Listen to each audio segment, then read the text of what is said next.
This is a CBS News special inauguration report. From the nation's capital, here is Dan Rather.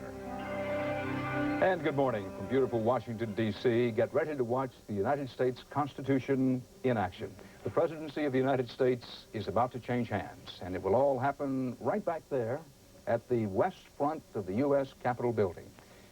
In just 2 hours, Ronald Reagan will pass the torch to his vice president. George Herbert Walker Bush of Maine, Texas, and Connecticut will be sworn in as the 41st President of the United States in accordance with the Constitution at noon Eastern USA time. A few minutes before that, Dan Quayle of Indiana will take the oath of office as the 44th Vice President of the United States. History in the making. And joining me now to watch it all happen, Charles Corral. Charles, it's so easy to take for granted the fact, and it is a fact, that our Constitution, living document that it is, has for 200 years given us in all kinds of conditions a peaceful transfer of power. It is. It's one of the things we can be very proud of in this country, I think. This is a $30 million show, a lot of hoopla, but at the core of it, a simple act. A man in a business suit raises his hand and repeats 35 words, which are prescribed by the Constitution, and the thing is done, and that's the way it's always been done. Somebody gave me a wonderful quotation about this by a nameless newspaper man, 1850, when Millard Fillmore took the oath of office. He wrote, "The scepter of the people passes into his hands as quietly and as quickly as a power of attorney could be acknowledged before a justice of the peace." It's a lovely way we do it, and rivers of blood flow in many countries accompanying a transfer of power. I think we can be proud of 200 years of those 35 simple words.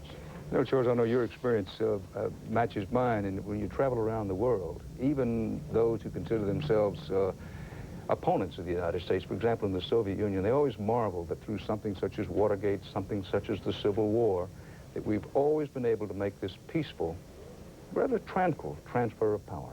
Leslie Stahl is outside the White House waiting for what will be the final meeting between President Ronald Reagan and Vice President George Bush. Leslie?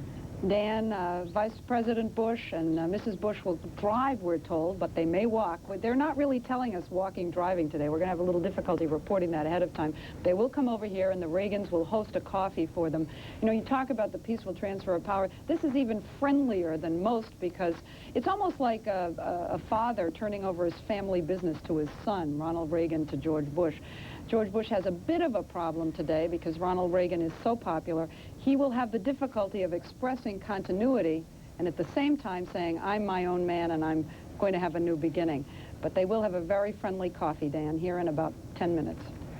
And Ed Bradley is outside the White House, just directly across the street with the recently put up reviewing stand right behind him. In addition to President Reagan, will be First Lady Nancy Reagan's last day in the White House. These are indeed her last minutes there. And Ed, she really has lent her own style to her time as First Lady. Not an easy thing to do, particularly after the kind of rough start she had. She did, you know, and she remembers that, I'm told, today in leaving. She felt that the Carters were somewhat bitter about leaving the White House, and she felt that Mrs. Carter was a little abrupt with her. I'm told, for example, she had only one tour of the White House before they actually moved in. Barbara Bush, of course, is just the opposite. She's very familiar. She's been a frequent visitor, a guest upstairs. But I'm told that Mrs. Reagan is particularly concerned about the Quayles, that she feels sorry for Dan Quayle and what I'm told, is the beating that he took. She felt he was a little cowed. So I'm told that this morning at this coffee, this little social event at the White House, she's going to make a particular effort, not just to make the Bushes feel comfortable, but a particular effort for the Quayles to make them feel comfortable, Dan, as they make this big step in their lives. Well, it's always easier, isn't it, Ed, when it's the same party taking over in the White House. You mentioned the tension, and there was some in 1981 when the Reagans came in and the Carters went out. Some of that's natural with the party change, but there was more of it then, perhaps, because Mrs. Carter, I recall, rightly or wrongly, felt that Mrs. Reagan had said something about the way the White House had been kept up inside or not kept up, and Mrs. Carter took personal hurt at that. I think it's, you know, it's obviously it's not easy to leave a place that where you've lived for 4 years, and particularly when you've had the embarrassment of being turned out. And when you have been critical of the person who was there, there is a little animosity there. I mean, it's never an easy transition between people of opposing parties. Sometimes it's even difficult with people of the same parties. But this one is, I think these people are genuinely friendly, Dan. No question about that. Kathleen Sullivan is along the long parade route on Pennsylvania Avenue. A Pennsylvania Avenue that's quite different, Kathleen, from the one Ronald Reagan saw when he first came to office 8 years ago. That's one, and also it's very different than the time that George Bush was inaugurated vice president. In the time that he has been in office as the vice president, this street has undergone about a $100 million renovation, and boy, it really is spruced up, and it's nice for him today. Dan, I'm kind of looking forward to the fact if he's going to ride up here on horseback, because in 1809, Thomas Jefferson actually rode up, or actually 1804, rode up here on horseback up in his inaugural procession from the White House to Capitol Hill. I'm standing at this little place called Freedom Plaza. I lived here in Washington for 5 years. It wasn't here until a year ago. In the renovation, there were 6 parks also built along this long parade route, which you will see later on this afternoon. And there is an inscription in the pink granite here in Freedom Plaza. And it says, there are 2 Washingtons, one political and one for your friends and neighbors. And it's kind of like the DMZ. When George Bush comes up here this afternoon, he's going to remember that this is the Washington of his friends and neighbors as he goes up there to political Washington. It's kind of that safety zone, Dan, in between the White House and Capitol Hill. Well, Harry Smith is also out along Pennsylvania Avenue with people already lined up to watch, Harry, this peaceful transfer of power. There is a buzz out here, Dan, and then there is an air of anticipation. Folks have been lining up out here. They're about 2 or 3 deep along the street. Folks from Pennsylvania, from Miami, Florida, from St. Louis, from all over the country come here to see the parade. I want to tell you a little bit about security. Just about an hour ago, some federal agents came by, looked in the manhole. When they decided it was safe, they spray painted it, and for all the rest of the security folks who are up and down along the street, they know that this area is particularly safe. And just a couple of minutes before that, the Navy folks came by, and about every 20 feet or so, there's a little piece of tape. And wherever there's a piece of tape, there's going to be a Navy sailor ready to keep watch here as the parade goes by. Dan? Larry, interesting about those manhole covers, it's my recollection that the checking of the manhole covers began after the assassination of President Kennedy with the inaugural parade of President Johnson in 1964. At that time, they even tried to keep it secret that they were going to check all the manhole covers. But what a commentary on our times, Charles Kuralt, that for the first time in history today, every person who's within a certain number of yards of that stand back on the West Front where the swearing-in will take place must go through a personal metal detector. Yeah, security strikes me as a very big problem on a day like this because the public is invited, after all, to come see the swearing-in. You're right, people who are very close are going to have to pass a test, but I suppose tens of thousands of people will be out there in a little while, gazing all at the same place. I should think it would be a tough job for the security people. Well, Bruce Morton is watching a whole different set of people. We've talked about Harry Smith being along the parade route with rank-and-file Americans who don't have to pay for standing room position in some places along the parade route. But Bruce, the folks who are going to be up close and personal for this swearing-in will have, in one way or the other, spent a lot of money getting there. Well, a lot of them have, Dan, for sure. Not all of them, of course. The members of the U.S. Marine Band, which is struck up just behind me here, are, I suppose, getting paid, as they do every day, for making this cheerful noise. All of those people behind me in overcoats are the Mormon Tabernacle Choir, and we'll be hearing from them very shortly. There are also some members of the various military honor guards, which take one part or another in this ceremony, that have gathered here. And the crowd. You can see the paying guests. They're the ones in the roped-off sections with seats. And you can probably see some of the non-paying guests stretching on back down towards the Washington Monument. Lots of plain, ordinary people who will be a long way from the action, but have come here to watch it nevertheless. Dan? Thanks, Bruce. And, boy, I hope we can get that shot up again, that long shot from the Capitol facing down the mall. There it is. Ah, I love that. Bob Schieffer, behind you, what we see is that really one of the great scenes of Washington. Just behind you there, you can't see it because you're facing us, the aircraft behind the Washington Monument. This is from the Capitol, looking, I want to check myself here, looking west, yes, looking west. And Bob, if you don't mind a moment, we're going to throw it to you in a second. But I hear the music of This Land Is My Land. Let's just listen and watch for a moment or two here. The Mormon Tabernacle Choir.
Tabernacle Choir segueing from This Land Is My Land right into Shenandoah and then into Dixie, and just about the time we got the instructions to say, well, we're going to have to move on and do our business, somebody decided, oh, come on, let's listen some more. We'll try to be doing a lot of that as the morning goes along. Now we'll go to Bob Schieffer. Bob, I hope you'll forgive us for delaying you there just a bit, but it's so wonderful to hear the Mormon Tabernacle Choir there. Bob has maybe got the best spot. Deputy Dog, I think you've got the best position there of anybody all day long, with the west front of the Capitol looking down on where the swearing-in will take place, and with that tremendous view behind you of the Washington Monument, and just behind that, the beautiful Jefferson Memorial, and on behind that, Arlington National Cemetery and the lasting flame in memory of John F. Kennedy. Well, I was going to say, Dan, if there's a better place to do this, a better place to swear in a president, I can't think where it would be, because that view looking down the mall is the view that George Bush will have when he takes the oath and as he makes his inaugural address. And for those of us who live here in Washington, have always been convinced that it's the prettiest city in the world. And I think as you look out across Washington today, it is really at its winter's time best. And the weather is just spectacular. If it gets any warmer, they may plant some banana trees around here. It's just one of the great winter days in Washington history, or at least in the last 20 years that I've been around here. So everything is all set, and it couldn't be prettier. Well, as the crowd begins to gather, and those of you who know Washington, you know this, but for others, try to set you on the scene. This is a shot from virtually atop the Capitol Dome of the Washington Monument, directly behind the Washington Monument, the Lincoln Memorial, where so much has happened, including Dr. Martin Luther King's I Have a Dream speech. Just off to the left, that building looks a little like a castle. Off to your left, as you look at the Washington Monument, is the original Smithsonian building, one of my own personal favorites in the Capitol. And in the foreground of the shot, this is a pullback, the great mall that Pierre Papon, who laid out Washington, the Frenchman who's buried at Arlington National Cemetery, laid out Washington for George Washington. What a job he did. But as you get this pullback shot, you'll see in the foreground, which is, say, at the bottom of your screen, you can just begin to see it now. In front of that reflecting pool, the statue of Ulysses S. Grant, the memorial to the Union soldiers of the Civil War. You'll be seeing this kind of thing all day long as part of our coverage. There's Grant with his hat pulled down over his head. You can almost feel the rain as the sculptor tried to make it Grant in the rain with his troops. You can almost see and feel the rain on the top of old General Grant's hat there. Well, when we come back, we will be listening to an interview with Barbara Bush, the new First Lady-to-be. So Dan Rather with Charles Kuralt. We have plenty just ahead for you. We hope you stay here with us. Betty and I wish Barbara and you our very, very best. We know you'll do a good job. Good luck, and God bless you.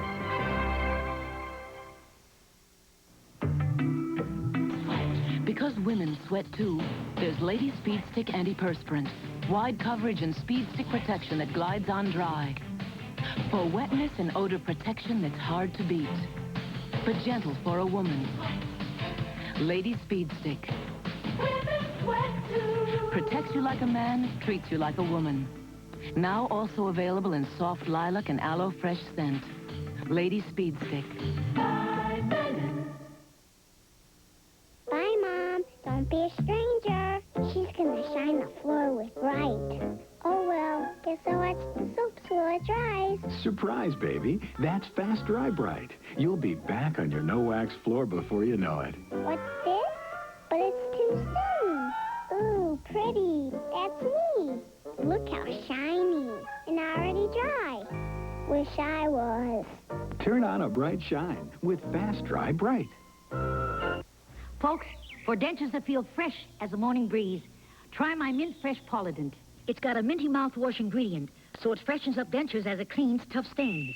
Try Super Strength Polident Green, the mouth freshening clean. Ah. These Blue Turbo cleaners only last about 6 weeks. 2,000 flushes blue lasts up to 4 months. Drop in 2,000 flushes blue and it cleans and keeps the water blue up to 4 months. 2,000 flushes blue or original clear. The first time I heard about Dulcolax was when I was in the hospital 4.5 years ago with the birth of my first child, and my doctor recommended it. Why is Anne Ruiz so loyal to Dulcolax laxatives? When I'm constipated, I feel miserable. Dulcolax relieves it, within an hour, and it makes me feel a whole lot better. It's very dependable, and it works right on time. Dulcolax suppositories can work in 15 minutes to 1 hour. Dulcolax tablets predictably overnight. Dulcolax makes my life a lot easier. It relieves my constipation, which makes me a lot happier person.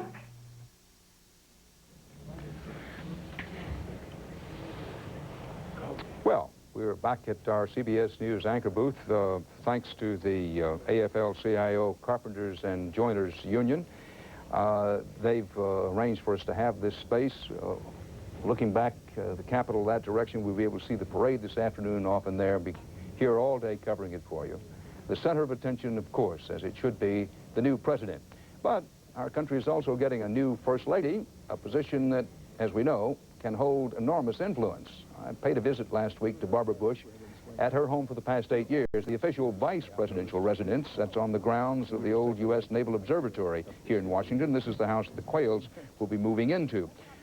When we were visiting with Barbara Bush there, we talked about her new role at the White House and about the role she's played for more than 40 years now, full partner in marriage with George Bush. And I asked Mrs. Bush about reports that she, in some ways, is more middle of the road, maybe even liberal than her husband on such issues as abortion and the Equal Rights Amendment. I have never talked about what I feel about issues. When I get elected to public office, I'm going to stand up and tell you all. And then I hope George will back me, too, because that isn't important. It's what George thinks that counts. And I've gotten into the midst of this horrible game now, and I'm not going to get out of it. I'm just going to stick with that same answer. Child care. Have you talked to George Bush about child care? Well, yes, and he's talked to me about it, too. I think he's got a very good program for child care. When you talk about it, what do you emphasize to him? Clearly, you've been talking about this for years. Well, actually, I don't lecture George. He has lots of experts and lots of women experts on the subject of daycare, so I listen to some of their solutions and some of their thoughts, and I really don't lecture him, Dan. You know, that's how you stay happily married for 44 years. I suspect Jean doesn't lecture you too much, too. No, she gets her points in, but not with lectures. When you think about recent first ladies, Pat Nixon, Betty Ford, Rosalind Carter, Lady Bird, Lady Bird Johnson, Nancy Reagan. As you run down that list, which one do you think you might be closest to in terms of style and approach to being First Lady? You left out one that I read that I was most like, and actually I like a lot. I like Bess Truman. I don't think I'll be like her, but I like the fact that she did her own thing, and she made Harry happy. I'd like to make George happy, and I'd like to do my own thing, and I'd like to do a lot of other things, too. How about entertaining style? The Reagans have had a distinctive and very popular entertaining style. Someone said to me, listen, Barbara Bush knows elegance and knows how to be elegant, but you can expect from the Bushes as a general pattern that there'll be a better generational mix of people at the White House, and that they'll do barbecues and spuds as well as the best of nouveau cuisine. Is that pretty much on the mark? We will have our children and their friends over, and our friends and their children over. We've done that every Sunday of our married life, and we're not going to change on that. But when we officially entertain, you don't have to hold your breath, everybody. We're going to have wonderful food and beautiful flowers, and you're going to be very proud of the White House. But am I going to be able to change George Bush? No, and he's still going to ask people over at the last minute. And I saw his eyes sparkle last night when he saw 40 people upstairs at the White House, and I could see him thinking, I can do this every night. You and your husband worked so hard, so long, hoped for so long to get where you're about to be, where you are now. Was there a moment, there must have been a moment, where you said to yourselves, "Phew, boy, we did it"? Of course, election night, we sort of turned and said, you know, it really happened. You did win. But I find myself, Dan, every now and then saying to George, you know, you really are going to be president. I mean, funny things happen. And I was, my gosh, he really is going to be president.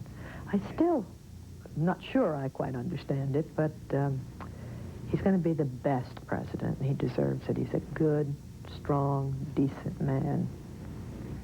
Herbert Bush, thank you very much. You know, they talk about George Bush being perhaps as well prepared for the American presidency on the basis of experience as anyone we've ever had come into the office. Charles Crawford, it strikes me that Barbara Bush, who's been right there at his side all these years, is perhaps one of the better prepared women to become First Lady. She's so comfortable with herself and has that marvelous ability, I wish I had it, to make everyone with whom she comes in contact feel comfortable as well. Yeah, she seems very likable. I was fascinated by the fact that after you had ticked off the names of all the First Ladies who undoubtedly gave advice to their husbands, she went straight to the name of the one First Lady who undoubtedly did not, Bess Truman. I suspect that she's going to be a more activist First Lady than Bess Truman was. If that's true, I believe you could bet the ranch that she'll keep it very quiet. You're not likely to be reading in the newspapers that Barbara Bush has suggested that to George Bush that you do this, that, or the other, that she spent a lifetime being a tomb of silence and that sort of thing, and I reckon she'll continue to be. When we come back, George Bush and Dan Quayle will be getting ready to cross the street to the White House to go over to visit with the outgoing president. So stay here with us, won't you?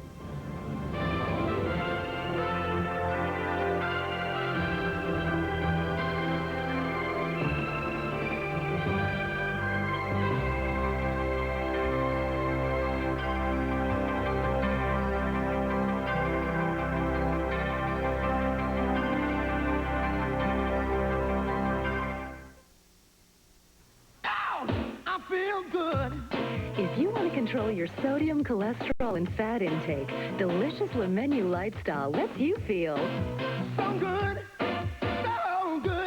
I got you. Poor Phillips. Her cold medicine made her drowsy, and she has work to do. If only she could go back and take Sudafed instead. Sudafed. Relief begins in 22 minutes without drowsiness.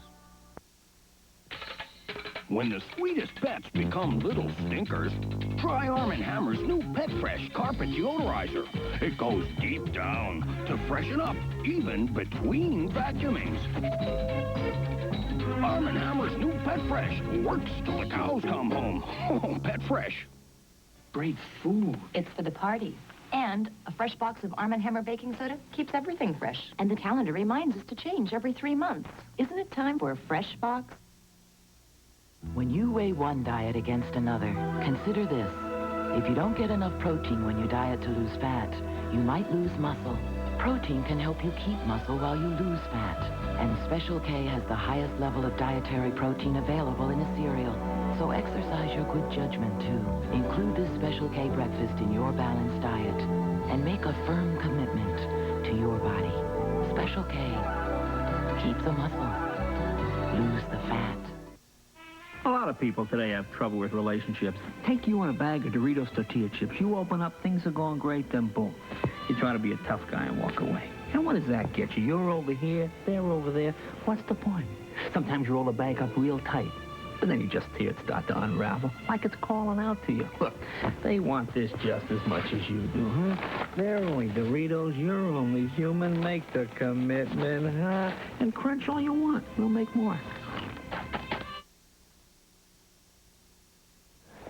Building toward the moments where Dan Quayle will be sworn in as our new vice president and George Bush is our new president back there on the east front of the White House, building toward that moment now.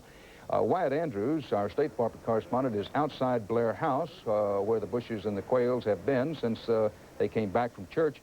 And Wyatt, I'm told that you've got a little news. We're glad to hear it. What is the news? Well, Dan, a number of things have happened in the last hour or so. Bush had about 45 minutes off. And he apparently got a national security briefing from the National Security Advisor designate, Brent Scowcroft. He didn't tell us that, but I presume that Scowcroft didn't come here for nothing. That took about 15 minutes. Then I should tell you, Dan, he invited all of us who are out here on this stakeout in. That includes 3 correspondents and about 15 technicians. It was an off-the-record, very nice conversation. He just said, I've got some time to kill. Why don't you all come in and get warm? Here now is the President-elect of the United States, making his way. The limos are on here, Dan, but he could literally walk. The White House isn't 200 yards from here. And we're not sure exactly whether he's going to walk or ride, but we'll find out right now. Vice President-elect Dan Quayle is with him. Let's see if we can get a question. What's the theme, Mr. Vice President? What's the theme of today? Continuity plus, I believe, is what he said, Dan. Continuity plus, the theme of the day. I thought he also said, and watch there, Wyatt. You know, he's kept this, his inaugural address pretty much under wraps, other than to say it would hit broad themes and not so much on specifics. You're probably right. You probably heard that better than I did. But he apparently is going to ride this 200 yards. Now, we've been, and the Quayles are riding in there with him.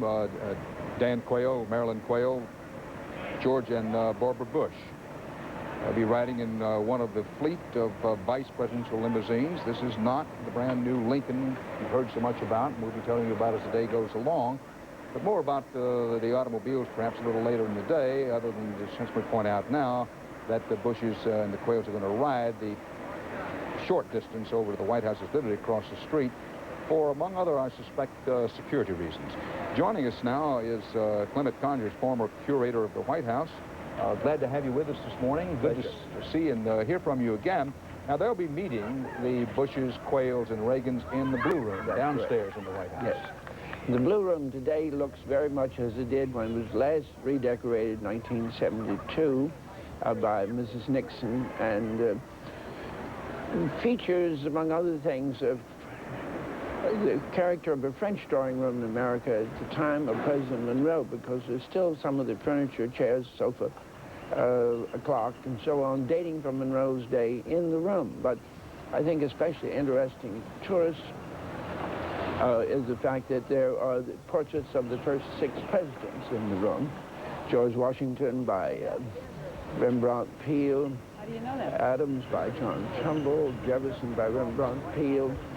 Madison and by Vanderlyn. Monroe by Samuel F. B. Morse, the inventor of the telegraph. Excuse me one moment, Conyers. As you can see here, I'm fascinated by what they'll be seeing inside the room, and that may be the reason they chose the Blue Room to meet in, because of all those portraits present. But as you can see, This is the north portico of the White House.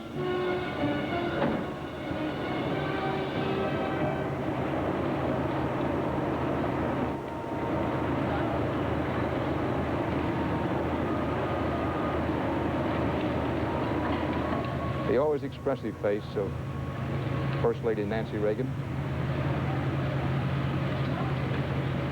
Hugs and kisses all the way around. It was said during the 1980 campaign that there was some friction between the Reagans and the Bushes, and why wouldn't they be? They were challengers for the presidency at that time, but over the years, some closeness has developed, particularly between the Reagans and the Bushes, and of late, President Reagan has gone out of his way to talk well about the Quayles. Let's see if we can pick up some of this sound.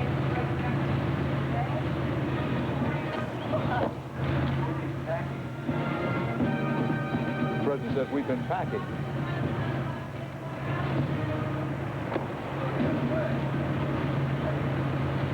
George Bush looks utterly at ease on the morning of his big day, doesn't he, Dan? He does look absolutely at ease and so happy, and why wouldn't he be?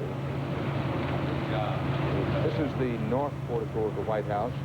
The south portico, which you perhaps more often see, the so-called diplomatic entrances, is the direct opposite side of this.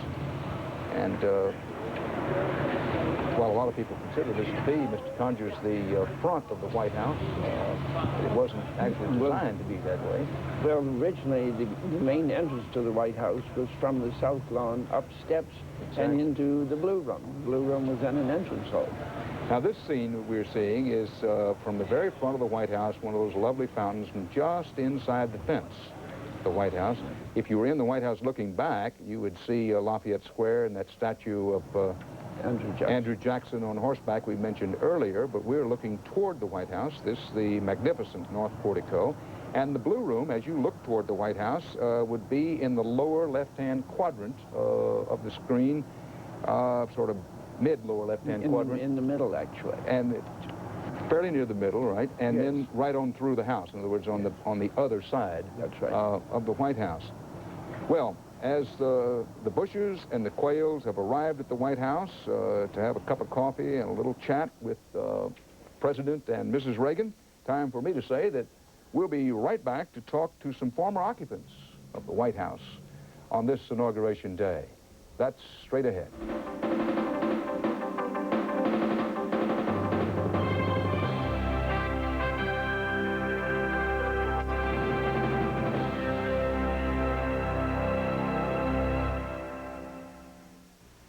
Dentists warn, the #1 dental problem isn't cavities. It isn't tartar. It's plaque, building up on your teeth every day. And no matter how much you brush, you don't get enough plaque off your teeth, especially in hard-to-reach places. The problem is plaque. The solution is Plaques. Rinse with Plaques before brushing, and you can remove 300% more plaque than brushing alone. Plaques, original flavor and soft mint, removes 300% more plaque than brushing alone. In a place like this, what you bring with you is critical. When 1,000 doctors were asked which one of these medicines they'd want along, the clear choice was Bayer. I chose Bayer. Shouldn't you? Bayer, the wonder drug that works wonders. In home after home, people are throwing out cleaners they don't need, because all they need is Lysol Direct. Direct cleans everything without rinsing, so people are making room for one cleaner that cleans everything. Lysol Direct. This dry skin itch, won't anything stop it fast? Lanacaine will. Lanacaine shuts off the itch like a switch, instantly. Look, Vaseline Intensive Care can't. Jergens can't. These can't. Only Lanacaine cream quiets the itch nerves that cause dry skin itch, instantly, on contact, as it deep moisturizes to help heal rough, dry skin. For dry skin itch, every itch. Lanacaine does shut off the itch, like a switch, instantly. I need something for my sore throat. Here's a cough drop. Why take a cough drop for a sore throat? Try Sucrets, the sore throat specialist. Sucrets has the medicine hexylresorcinol. Cough drops don't. Sucrets. For sore throat relief, get Sucrets, the sore throat specialist. Got a nice minty taste to it. That's good. Can you say that about your liquid antacid? If not, taste new Tums Liquid. It has a nice taste to it. It's delicious. Tums tastes the best. New Tums Liquid. It works, and it really tastes good. I'm a bit bit worried about the Baron spending that money to bring those Yanks down under to learn how to talk to the Dolphins. Well, the Dolphins been talking to my people for the last 40,000 years. G'day, mate. Reckon it's about time I went walkabout.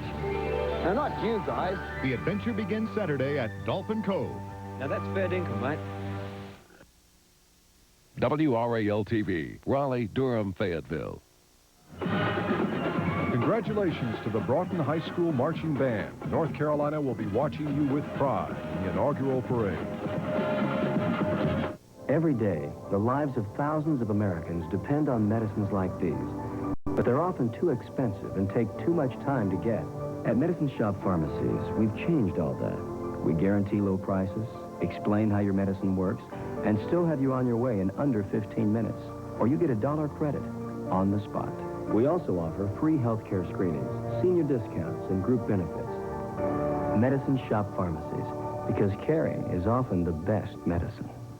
WRAL-TV 5 presents Community Notes. If all that stands between you and a better education is money, here are two sources of assistance. The Greater Triangle Community Foundation is offering scholarships to residents of Wake, Durham, and Orange counties.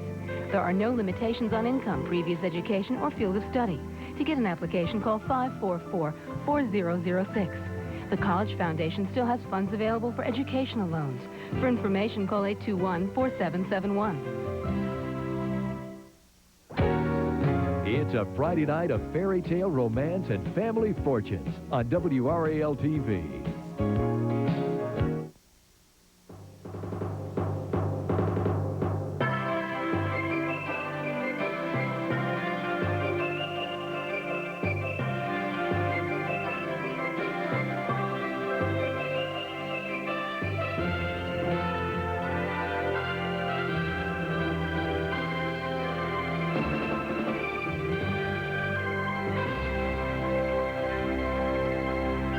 This is a CBS News special inauguration report. From the nation's capital, here again is Dan Rather. And that picture looking toward the west front of the Capitol, just back there where the swearing-in will be taking place not too long from now, about an hour and 20 minutes. With us at our CBS News Inauguration Day anchor booth, and I'm pleased they are, Susan Ford and Chip Carter, the children of President Ford and President Carter. Susan, what's it like living in the White House? It's wonderful. It's a fairy tale that very few people like Chip and myself ever get to experience, because it's a sorority you can't join. You just get put there. And it's unusual. It's very homey. You can make it as homey as you want. And I was living at home because I was in high school and college. But it's a wonderful, wonderful experience. Well, Chip, Will Rogers said, and I quote him directly here, no president can be himself. They're eating and sleeping in a show window. They are acting every minute. Does that apply to the children as well? It does. It does. Everything you do is minutely looked at by the press. And, you know, I think you try to live up to the expectations of the American people have of a first family, and it changes you a good bit, I think. Susan, you were at an age where you were beginning to date. Was that a problem for you, the Secret Service a problem? How does that work? You make it as much of a problem as you want it to be. I had the advantage over my brothers where dates would pick me up and I would go in the car with my date and the agents would follow. My brothers would come home from college and not have a car at home because they left it at school, and they'd have to ride with the agents in the agent's car with their date. So, I mean, it all worked out. It was one of these where if you didn't want to worry about parking wherever you're going, you rode with the agents. So you can work it out. You just don't make it that bad. Chip, there must have been those occasions when your father, as fathers are prone to do, looked you in the eye and say, listen, son, whatever you're going to do, don't embarrass us here, particularly don't embarrass us given where we are right now. Do you have those kind of conversations with you? Not really. We all knew that in advance. We were well enough trained before we got there, I guess. You really try, as I said, to do what you think the American people want you to do. And it doesn't change you that much. I think that what people have to learn when they move in there is to try to be yourself as much as possible and try to get others to accept you as you are. It's a little more difficult, I guess, when you live in the White House and everybody looks at everything you do, but if you just be yourself, you'll get along just fine. Chip, do you remember Inauguration Day? Absolutely. It was one of the... What do you remember most about it? I guess the walk, when our family walked down the street. I think it was really moving, and it was secret, and everybody was being surprised, and Walter Cronkite was standing on the side of the street saying, "They're walking, they're walking, they're walking," as we walked by. It was really moving. Now, Susan, you didn't have an inauguration day with your family since President Ford was sworn in after President Nixon resigned, but you're bound to have vivid memories of that swearing in the East Room. What one thing do you remember the most? I think probably just standing there and watching my father, you know, say the words, and seeing my parents together as a team, as they always have been. And there was something more intimate about our swearing in. It took place in the East Room. It was a very limited amount of people that could be there. You don't have the hundreds of thousands of people that are standing out there on the streets. And it was a very close time. And my father decided that that was the way it was going to be. It was not a time for celebration and everything else, because it had not happened before. Susan Ford, Chip Carter, thank you very much for being with us. Enjoy. Thank you. Well, George Bush will be setting the agenda for the nation for at least the next 4 years. That's the main thing he'll be trying to accomplish with his inaugural address today. George Bush and the First Lady may also be setting some trends as Americans size up and begin to adjust to a new, very different first family. Eric Ingberg takes a look now at the ins and outs of presidential style. Eric? Dan, you have to remember, first of all, that Washington is a city of professional followers. Careers are made here by adroitly shifting to changes in the political wind direction. So it's no wonder that a new president with his personality and style quickly determines what's in and what's out. Horseback riding is now out. Horseshoe pitching is in. George Bush has already done more to glamorize fishing than anyone since Ernest Hemingway. And racing around in a 28-foot super-powered cigarette boat is sure to be the next in pursuit. Brown suits are out. Blue blazers are in. Texas is in. Maine is in. Massachusetts is out. Again. During the campaign, Mr. Bush tried to soften his patrician image by letting on that he liked pork rinds, a deep-fried favorite of real and would-be rednecks. Predictably, demand soared. Well, I have noticed that when they're served with dips at cocktail parties and what have you, you look around, the first bowl to be empty is a bacon rind bowl. Great communicating is out. In fact, Mr. Bush seems to enjoy being spoofed for his linguistic fumbles. Try to remember that date in September.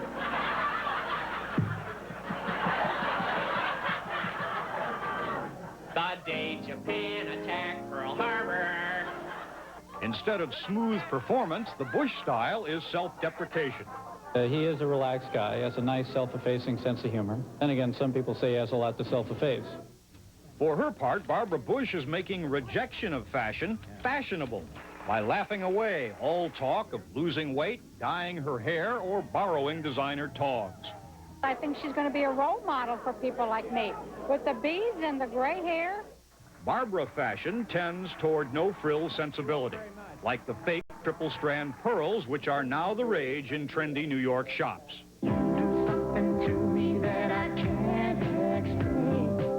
The new president wakes up in the morning to the sounds of Washington's one country station.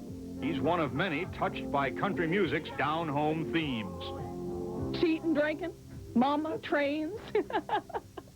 We didn't know George was into all that, did we? Bush, who loves to go out to Chinese restaurants, has vowed not to be trapped in the splendid isolation of the White House. George is going to be everywhere. You know, where was George? Watch, everywhere. The Bushes are such Washington insiders that their elevation to the top of the political heap has been treated by Washington's establishment something like a routine promotion inside a big company. They know how it all works in those areas of government, from being in the diplomatic corps to being overseeing the spies. So, as Washington tosses its collective supply of jelly beans into the ash can, something else that's in again is being in the government in Washington. Eric Ingberg, CBS News, Washington.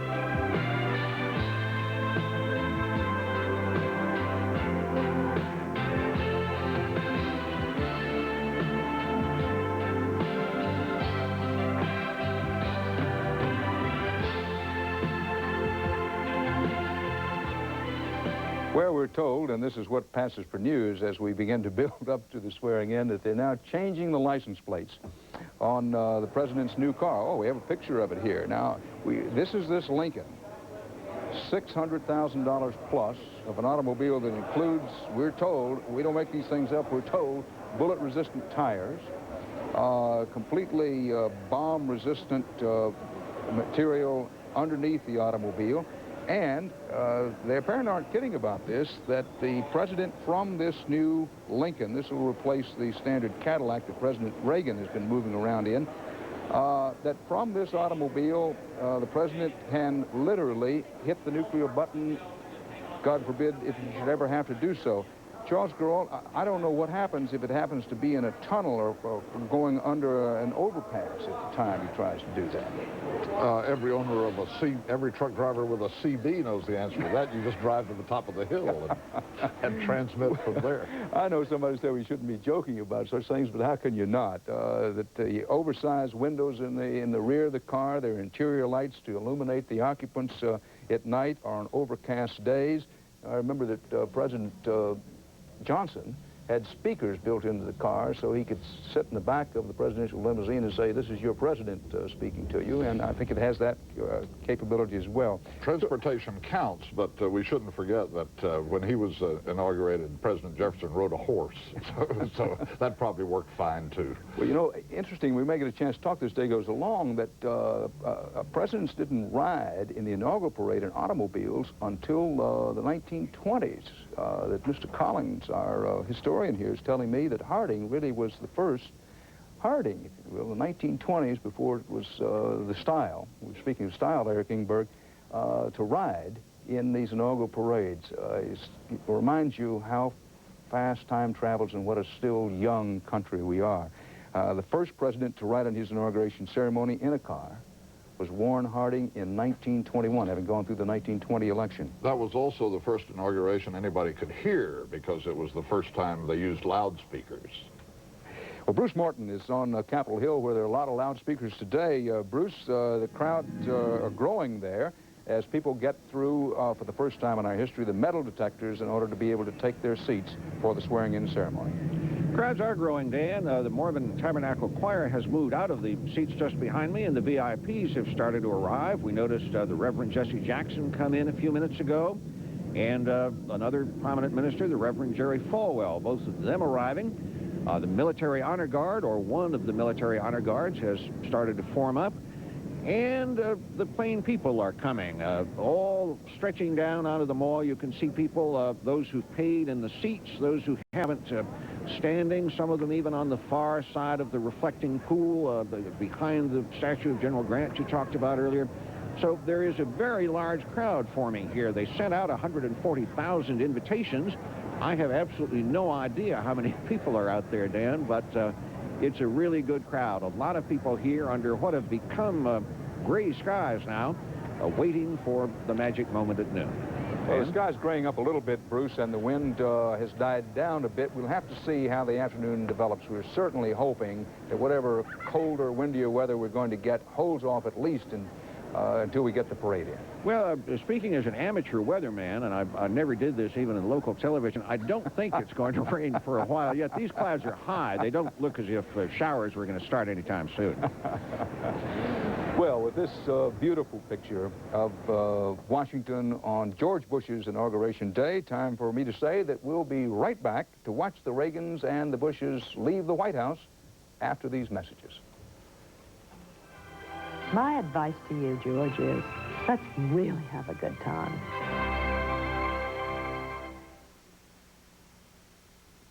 This portion of CBS News special inauguration coverage is sponsored by Kellogg's Corn Flakes. Simple, delicious, and surprising. Taste them again for the first time. And by General Motors, the mark of excellence. This isn't going to make it. I just know it. A cereal today has got to be different. It's got to look like cookies. It tastes like tree branches. All you got here is the same old flakes. This is different. Simple, light. I'm surprised. I like this a lot. Well, you've got a big new hit on your hands. I just know it. Kellogg's Corn Flakes. Corn Flakes? I knew it. Taste them again for the first time.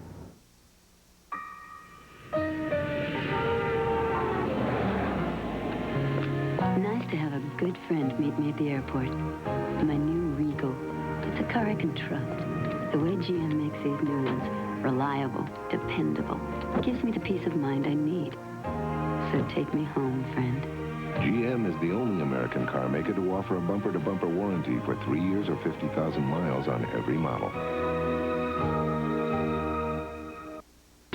Rich stain and tough polyurethane protection in one. Polyshade by Minwax. Get a beautiful finish in half the time. A finish to be proud of. Polyshades by Minwax. In Home After Home, people are throwing out cleaners they don't need, because all they need is Lysol Direct. Direct cleans everything without rinsing, so people are making room for one cleaner that cleans everything. Lysol Direct. Call mint kills plaque germs. But how does it taste? Call mint fights plaque buildup. But how does it taste? Plaque fighting, Call mint. But how does it taste? Tastes great. Like my mouth took a shower. Refreshing. A mint that lasts. The best tasting way we know to fight plaque.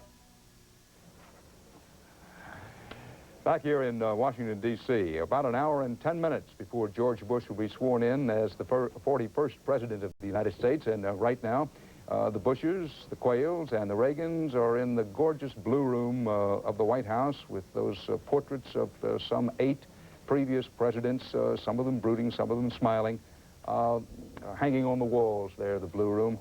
Charles, here's, I guess you'd expect a former White House correspondent to say this, one of my favorite Washington views. This is looking from the Washington Monument, sort of, to the White House. This is on the south portico, the direct opposite side of the White House from where the Reagans greeted the Bushes and the Quayles a moment ago. And if you want to find the blue room here, just look sort of in the middle of your screen, slightly to the right on the first floor of the White House is where the blue room is, not far from the state dining room, which has that marvelous portrait of a brooding Lincoln. Well, Kathleen Sullivan is out on Pennsylvania Avenue, where, Kathleen, it's gotten cloudier. I see you've got your Wayfarer sunglasses off this time, but the clouds so far haven't been putting on their thunderwear, but the wind is up and it's gotten a little colder.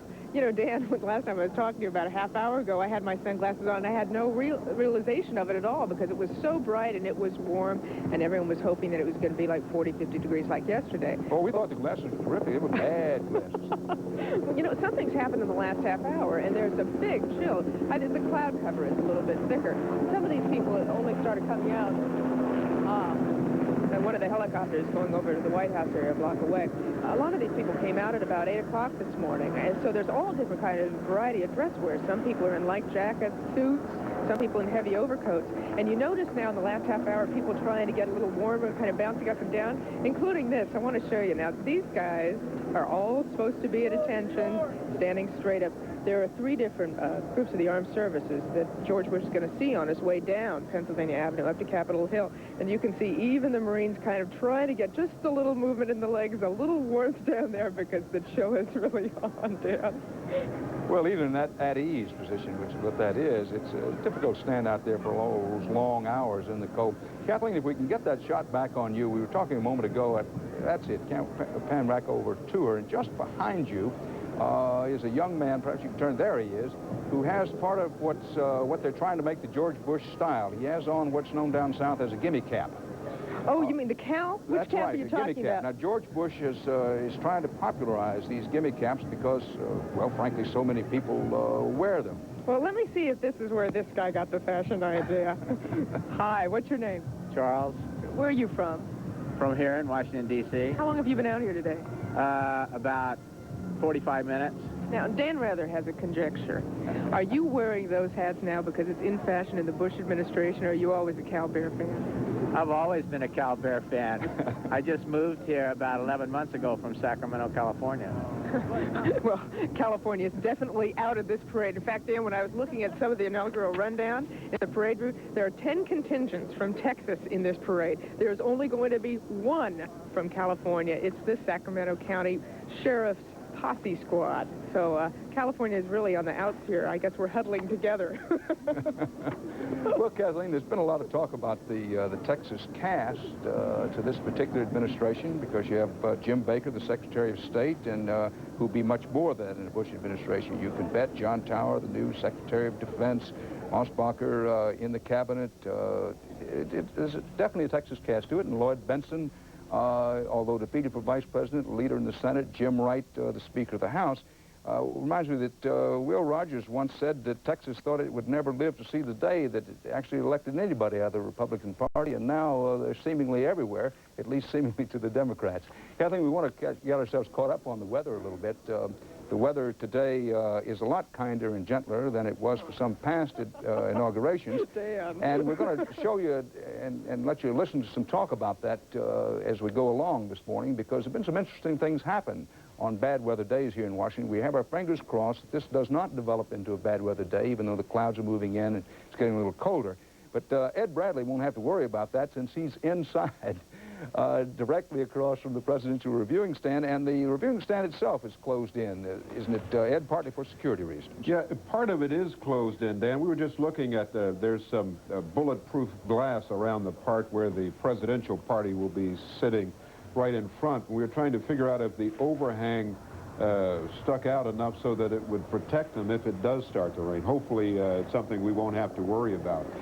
But there's protection on the side, but the front is open to the elements. So if there's rain and wind, I think somebody's going to get wet, but hopefully that won't happen. Led, there's a real tradition of outgoing presidents attending their incoming successors' inauguration. It hasn't always been something as elaborate as this viewing stand across the street. That seems to get more expensive and elaborate each inauguration.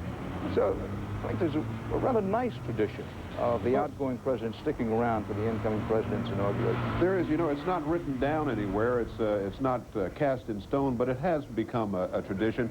And all living presidents, except 4 of them, have actually done it. The first not to do it was John Adams, who didn't attend Thomas Jefferson's inauguration. And it wasn't, there wasn't any bad blood between them. It's just that Adams felt that he was so overshadowed at his own inauguration by George Washington. So many people thought it was the last time they would see the father of our country, that he was tremendously overshadowed. So he thought the best thing for him to do was not to show up at Jefferson's. However, there were 2 others, John Quincy Adams and Andrew Jackson, and Andrew Johnson and Ulysses Grant, where there were bad feelings. In fact, Andrew Jackson did make the customary courtesy call on John Quincy Adams, so when it was time for his inauguration, Mr. Adams decided to take a horseback ride, and it wasn't to the inauguration, it was away from Washington. The same thing with Andrew Johnson and Ulysses Grant. There were hard feelings there. The only other living president not to attend the inauguration of his successor was Richard Nixon. For obvious reasons, he had resigned. His resignation was to take effect that noon. He was leaving the White House at that time in disgrace, going to San Clemente, California. So he wasn't around when Gerald Ford was sworn in as president. Ed, you were mentioning sort of bad blood between Andrew Jackson and his predecessor, John Quincy Adams. One tends to forget that President John Quincy Adams came back and gave Andrew Jackson a hard time, principally over slavery, as a member of the House of Representatives. I'd certainly forgotten it. Well, why wouldn't we? It happened last century, but also these days, nobody even talks about a former president running for another office after he gets out of office. John Quincy Adams went back to Massachusetts and got elected to the House of Representatives, and an argument could be made served his country at least as importantly, perhaps even more so, as a member of the opposition to Andrew Jackson in the House of Representatives. It'll be interesting to see what Ronald Reagan does. Certainly, he's not going to run for office, but I have the feeling he's not going to disappear from public view. I'm told that he and Mrs. Reagan are very anxious to get home. They feel that they've done what they came to do in Washington, and they can't wait to get back to California. but he's not going to ride off into the sunset. As he said, he's going to be on the chicken and mashed potato circuit. It'll be interesting to see what kind of public persona he has as a former president, actually going out with his own agenda with his successor in office. What's going on right now is the Reagans, the Bushes, and the Quayles are inside the White House in the Blue Room of the White House. This the entrance of the north portico, the Blue Room just off to center left there on the first floor. Charles Gerald, Ed makes a very good point. One doesn't expect Ronald Reagan just to go out there and rusticate on his ranch. He's already said he's going to be out speaking, which is what got him into politics to begin with. He made all those speeches on the chicken and mashed potato circuit, so now there's going to be some symmetry. He'll spend some of the latter years of his life doing that same thing as a former president. Yeah, one imagines that he could do his successor a lot of good if he chooses to. He's going out on such a wave of personal popularity. George Bush bringing his own style to the presidency and with different things to emphasize, no doubt. And if President Reagan chooses to be a part of his chorus, I'm sure the new president will be grateful. Well, Terrence Smith is down on the lawn with the crowds looking up at the inaugural platform. Terry, I noticed that the flag on top of the White House is almost limp now, which tells me the wind has died down, but the temperature is dropping. Well, it's actually just fine here, Charles. It is a little gray, a little cooler than it was before, but it's a fine day. I'm down here among the invited guests, some 26,000 of them seated here on the west front of the Capitol. Let me introduce you to two of them. This is Mike Deegan and Melody Thompson, who are from Fort Worth, Texas. Tell us, Mike, how you managed to get here. We got here, I guess, by the grace of our Congressman, Mr. Wright. We called his office and we could get Terry, some tickets. excuse me, we're going to have to interrupt you for a moment. I really hate to do so, particularly with a fellow from Fort Worth in a nice hat like that, but the Reagans are going to say goodbye now to President-elect Bush and Mrs. Bush, as well as the Quayles, and enter the limousine for the trip up here to Capitol Hill. When I say goodbye, what I should say is escort them out of the White House, because as we've mentioned earlier, that they'll be riding together up to Capitol Hill. The Reagans and the Bushes. They'll ride in one of the Cadillac limousines from the White House to the Capitol for the swearing in. Now, having been caught before in confusion about which car they're riding in, we'll be watching closely, Charles, to see whether they're in that brand new Lincoln or whether they stay in the old presidential limousine until George Bush is sworn in. What will happen now?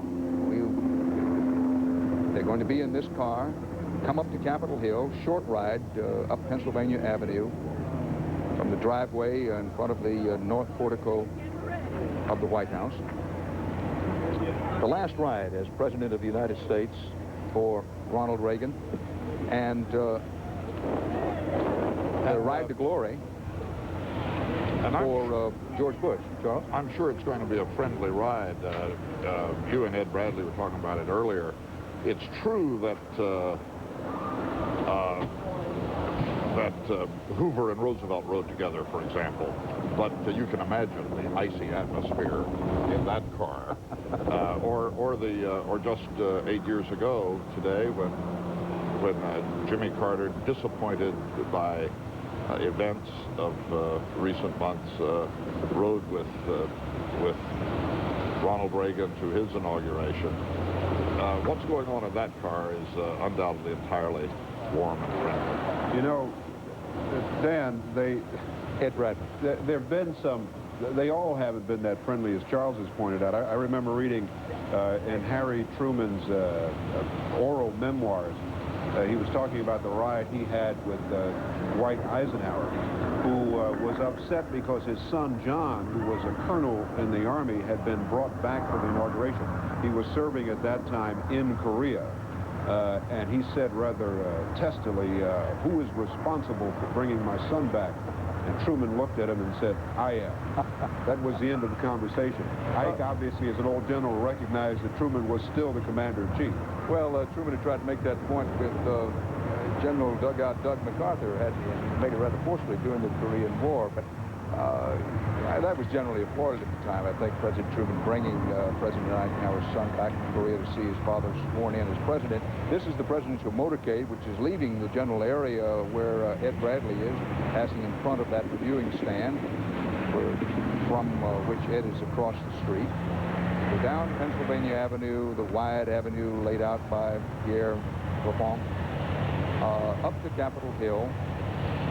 The Reagans and the Bushes riding together. The Marilyn and Dan Quayle on their way as well. Quayle to be the first Indianan to be vice president since Democrat Thomas Marshall served Woodrow Wilson from 1913 to 1921.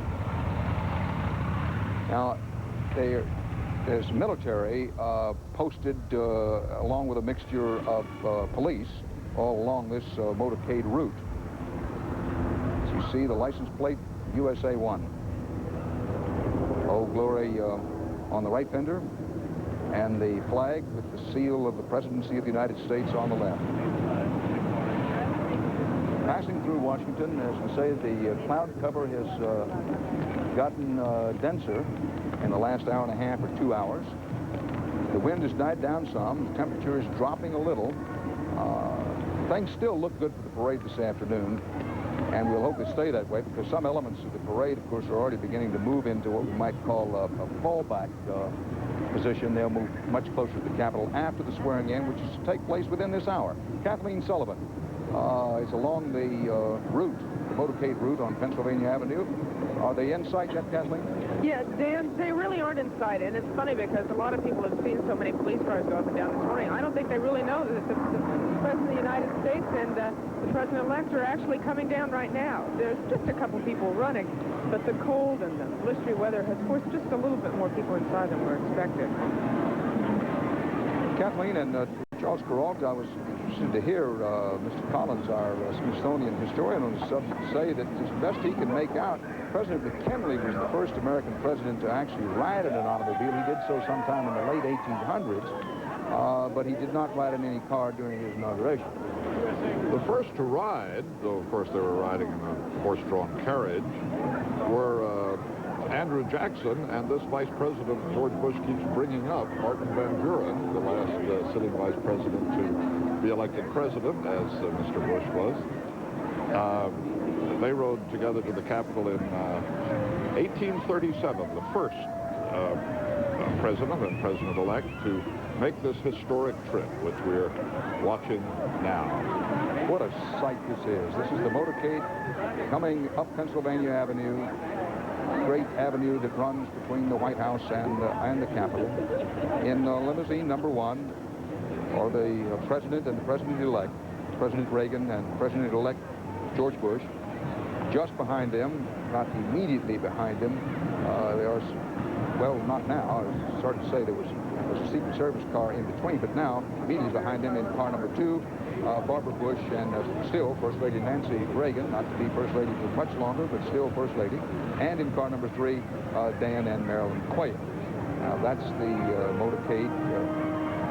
Let's just watch and listen here for a moment. We may be able to pick up some of that music in the background. Harry Smith, I know you can hear the music and have a wonderful view of this great scene of the peaceful transfer and transition of power beginning toward the Capitol. Dan, the limousine just went by, and we could see George Bush and Ronald Reagan waving from the limousine. And I'll tell you, the electricity along here on Pennsylvania Avenue is really palpable. Folks have been sitting out here for hours, really shivering, and could feel a real sense of warmth to just ride right by.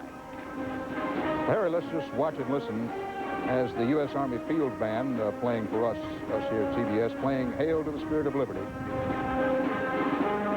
as the motorcade goes up Pennsylvania Avenue.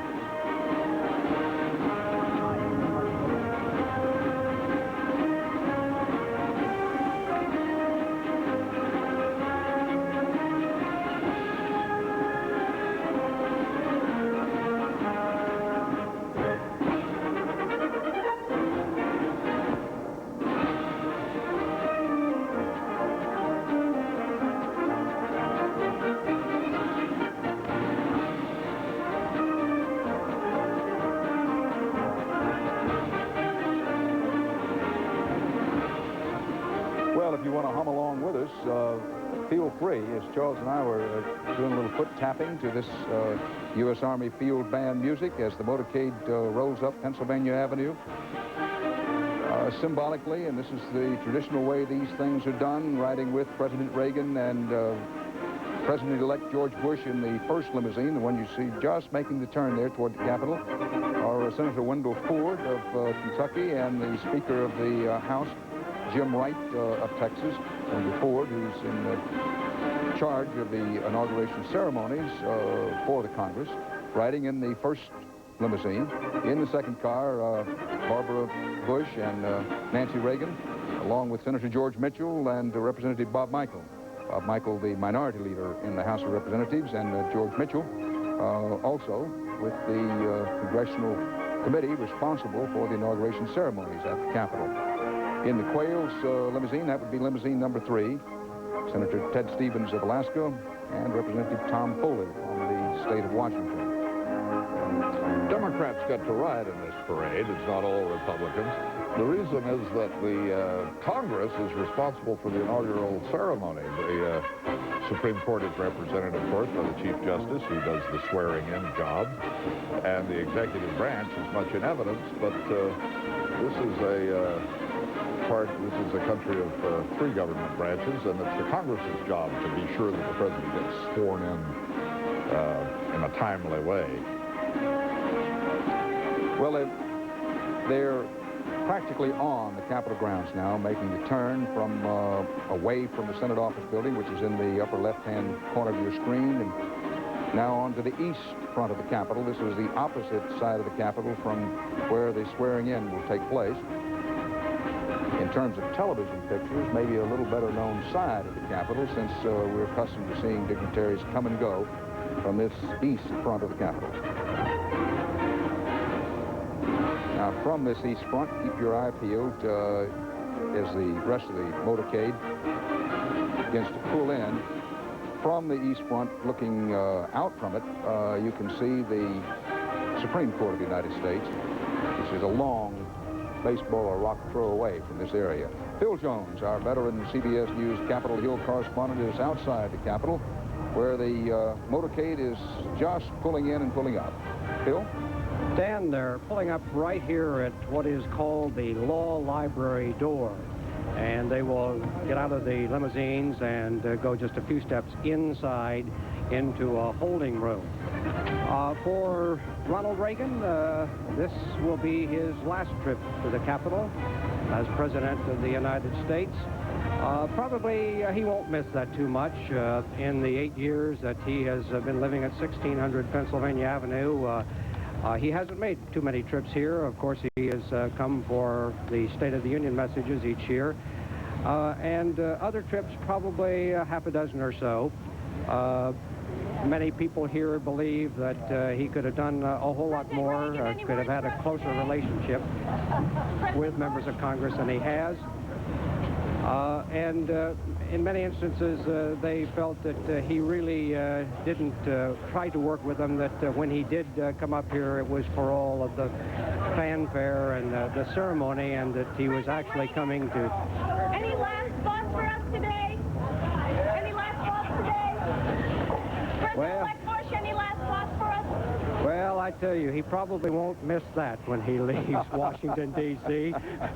Some last time, reporters yelling questions at him as he goes in. As I was saying, you know, especially the Democrats felt that he really didn't ever come up here to consult with them. He would always come up after he had made up his mind on what he was going to do on some controversial issue and to tell them about it. How are you feeling, Mr. Bush? For George Bush, this will be the final check-in before he walks across the Capitol to the west front for the swearing-in ceremony. And as the Reagans and the Bushes and the Quayles began to move into that holding room, wonderful picture of a smiling Dan Quayle and Mrs. Quayle. They'll be joining the Bushes and the Reagan in that small holding room near the east front of the Capitol, preparing for the moment not too far away now when the swearing-in ceremonies will take place. And while they do that, we're going to take a break for these messages and be back with you in just a few moments.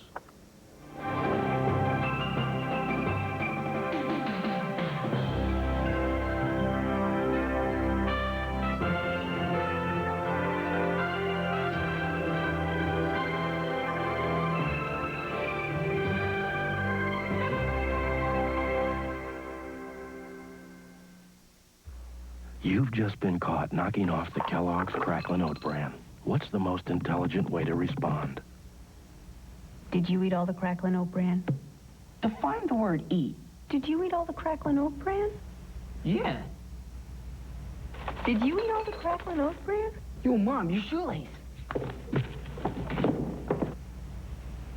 With the crunchy sweet taste of Kellogg's Cracklin' Oat Bran, an open box is an empty box.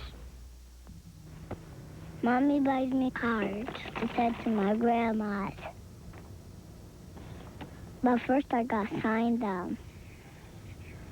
Grandma's needs lots of colors. And dinosaurs. You're going to Grandma. You stay there. My grandmas love dinosaurs. Express your love with Valentine's from Hallmark, the place to go when you care enough to send the very best. We dared hundreds of Minute Rice users to compare their brand and Uncle Ben's rice in an instant. It tastes better. It looks nice. I'm sure it's Minute Rice. And so you want to see what you chose, right? Let's see. You really do? Let's see it. It's Uncle Ben's. Uncle Ben's is separate, not sticky, and it's whole, not broken like Minute Rice. It's fluffier. I like the Uncle Ben's better. Uncle Ben's rice in an instant. The instant the Minute Rice users preferred. Uncle Ben's, converted, boil and bag, or instant.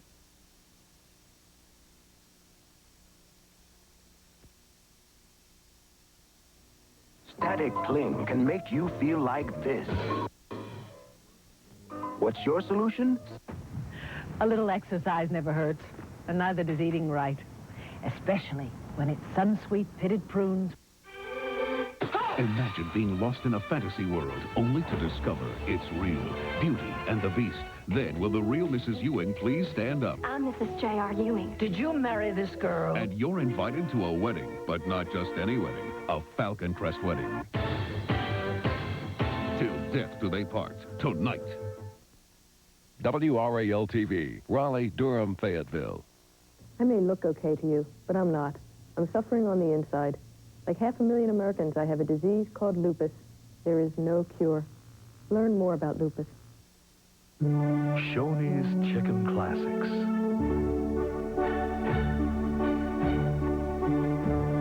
Chicken fillets. Charbroil. Italian feast. Hawaiian. Taste the classics. Just $4.99. Shoney's. It's time for the Rent America Inventory Blowout. Clean up at Rent America on great deals like this Whirlpool washer-dryer combo for only $16.99 a week. Or open this new flyer and get great savings like 50% off your first month's rent. Or save on 4 weekly payments. Or even 1 month free on select items. There are even specials on items like these. So call now and get free delivery today, because at Rent America, the Inventory Blowout means extra savings for you.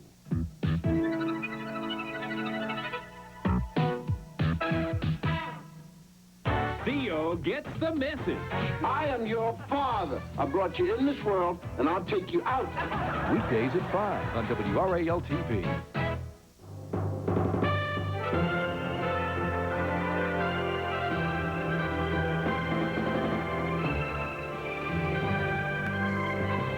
This is the CBS News Special Inauguration Report.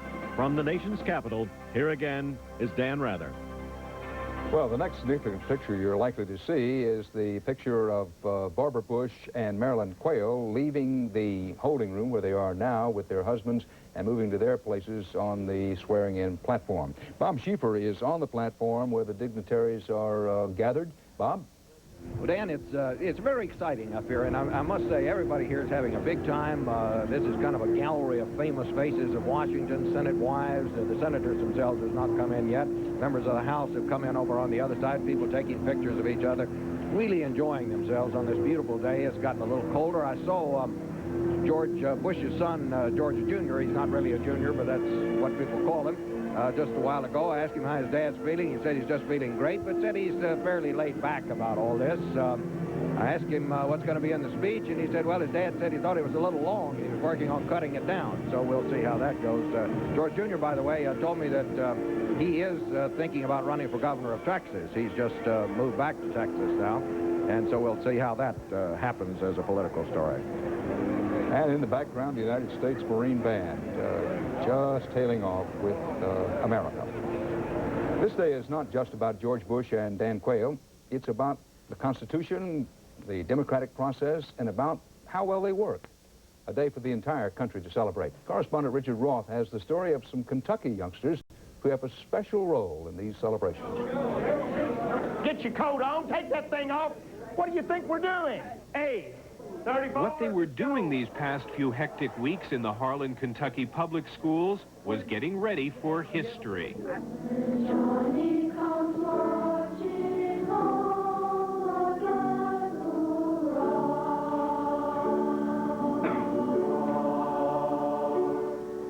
David Davies has been coaching the sons of coal miners for more than 20 years.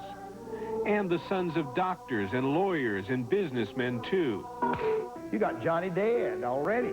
Everybody. Teaching harmony and discipline in a corner of Appalachia. Teaching beauty in a small town every boy knows has a bad reputation. And when you go out of town and other people always ask you where you're from, you say Harlem, I say, oh, bloody Harlem. And people still associate that with Harlem, but it's not true anymore. The violence at the coal mines may be just a memory, but Harlan is still poorer than most of the country. Today, while his stepson Lance sings in Washington, Rick Parker will be sweating in a mine shaft deep in the hills.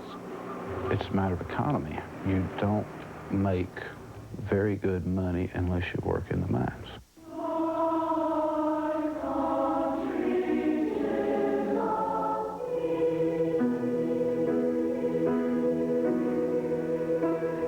The Harlan Choir is a mark of excellence in these mountains. The boys, symbols of hope in a place where many have abandoned hopes.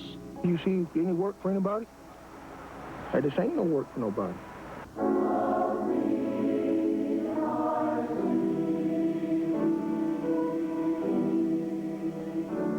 So when the choir was asked to sing at the inaugural, it was an honor everyone could share. Rob Major has a son who sings tenor. Hey, it's 1 in a million, lifetime. Hey, something you dream about. Something you dream about.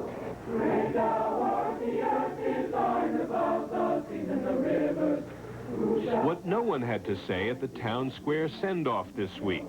The sons of Harlan are making more than music. They're making dreams come true.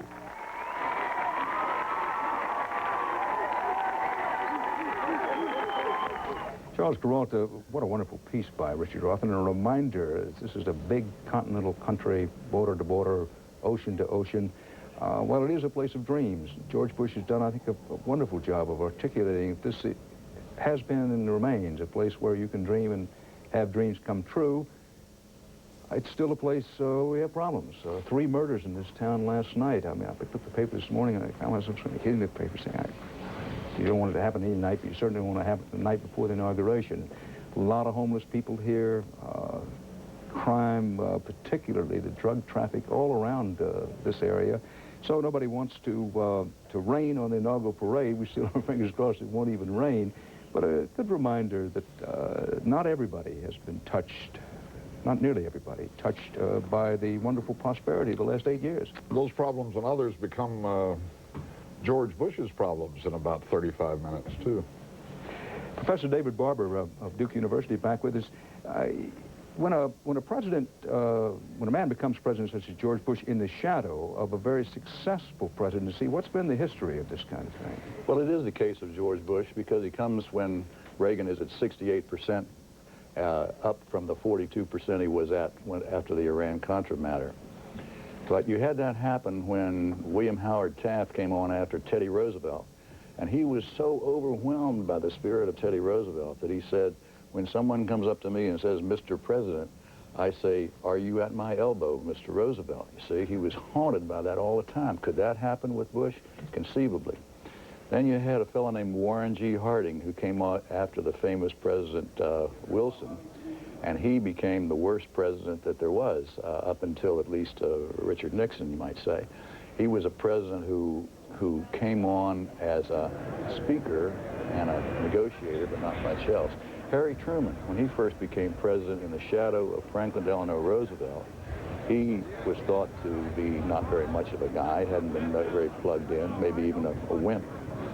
But don't forget, Harry Truman is the one that fostered a thing called the Marshall Plan, one of the greatest international acts in 20th century history.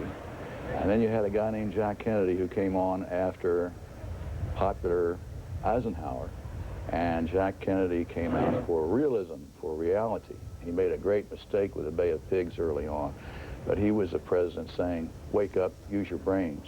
Those are some examples that possibly Bush, who's got a lot of question marks about him, could follow after this. Any indications from George Bush?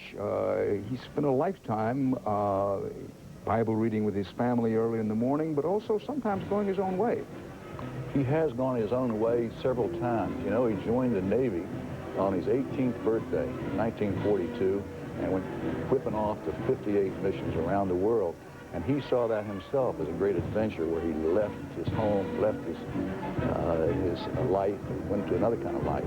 And he knows all this history you were talking about. He must have in his mind some idea of how to break gently but firmly with the Reagan years. I think that's possible. After all, he went to Yale, so he must know history. And he, after he came back from the service, you remember, Charles, that he went to a weird place far away called Texas. Now, wait a minute. As if it were Australia or Indonesia. To him, it was different from Greenwich, Connecticut. And then when Ford became president, he offered Bush to be either ambassador to England or France. Pretty good jobs. He turned them both down. Turned them both down and said, I want to go to China. And in all those cases, he has said, look, I wanted to go off and have a new life in an unknown place and start over again. I kind of hope that's what he's going to do here with the major initiatives that we might have for building peace and justice institutionally.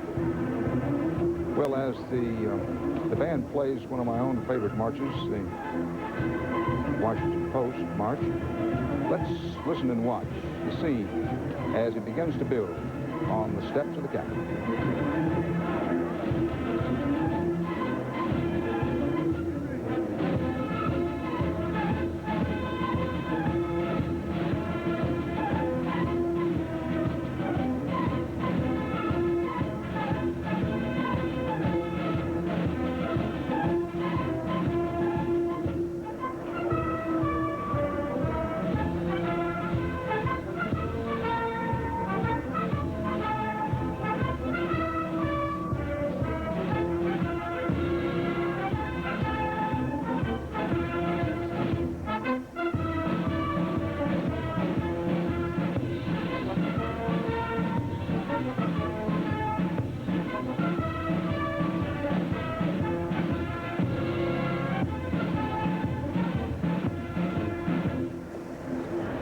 Charles, as every school child knows, John Philip Sousa captured the essence of the American spirit in music better than anyone we've ever had. One's always reminded when you hear those wonderful Sousa marches, what would we do on these occasions without the Sousa marches? It's true. Einstein, I think it was, said, watch out for anybody who feels a thrill run down his spine when he hears a military march. You know, he might turn into a dangerous fellow, but on a day like this, you can't help but feel a thrill. No, but we're speaking of George Bush, David Barber. He's a reader. Ronald Reagan never tried to kid anybody. He never said to anybody that he tried to do a lot of heavy reading. He certainly reads. He tries to read every night before he goes to sleep, President Reagan. But you were talking about George Bush knowing his history and kidded about going to Yale. Too bad he couldn't get to a good school and that sort of thing. But the fact is that Bush has read a great deal of history. My guess is he does know that there are three ways to go here when you're moving in the shadow of a very successful presidency, at least in some ways, such as Bush is doing behind Reagan. Bush says he wants to follow a mission, you know. Where are you going to get it? And speaking of a mission, Barbara Bush and Marilyn Quayle with blue hat on. Now, we hadn't noticed that before. Or walking, Mrs. Bush with that smile. She didn't have it for a moment, keeping her mind on what she has to do. Walking from the holding room now over to the west face of the Capitol. Marilyn Quayle with that smashing smile of hers. They're walking just past here, for those who know the Capitol, the crypt, which was designed to hold the tombs of George and Martha Washington. But that crypt they just passed, the Washington families wouldn't allow the bodies to be moved from Mount Vernon. Washington laid the cornerstone of the crypt before he died, but he died before the Capitol building was finished. So they just passed that area of the Capitol, which is one of the more somber and solemn places in the Capitol, that crypt designed for the Washingtons. In the background, the Marine Band, Barbara Bush, animated in the moment she and George Bush have worked for and prayed for and done everything they could for all these years to achieve, is now less than a half hour away. Bob Schieffer and Bruce Morton are on hand as Barbara Bush and Marilyn Quayle arrive out on the swearing-in platform. Bob? Dan, we have not seen them yet. Right now, the cabinet and their wives are coming in, and we assume that they're going to be right behind them, but it's a little bit clogged up out here in the aisles as members of the cabinet are coming in. President Bush's family is already out here on the platform, members of the House and Senate behind, and now we're hearing the applause. So here they come.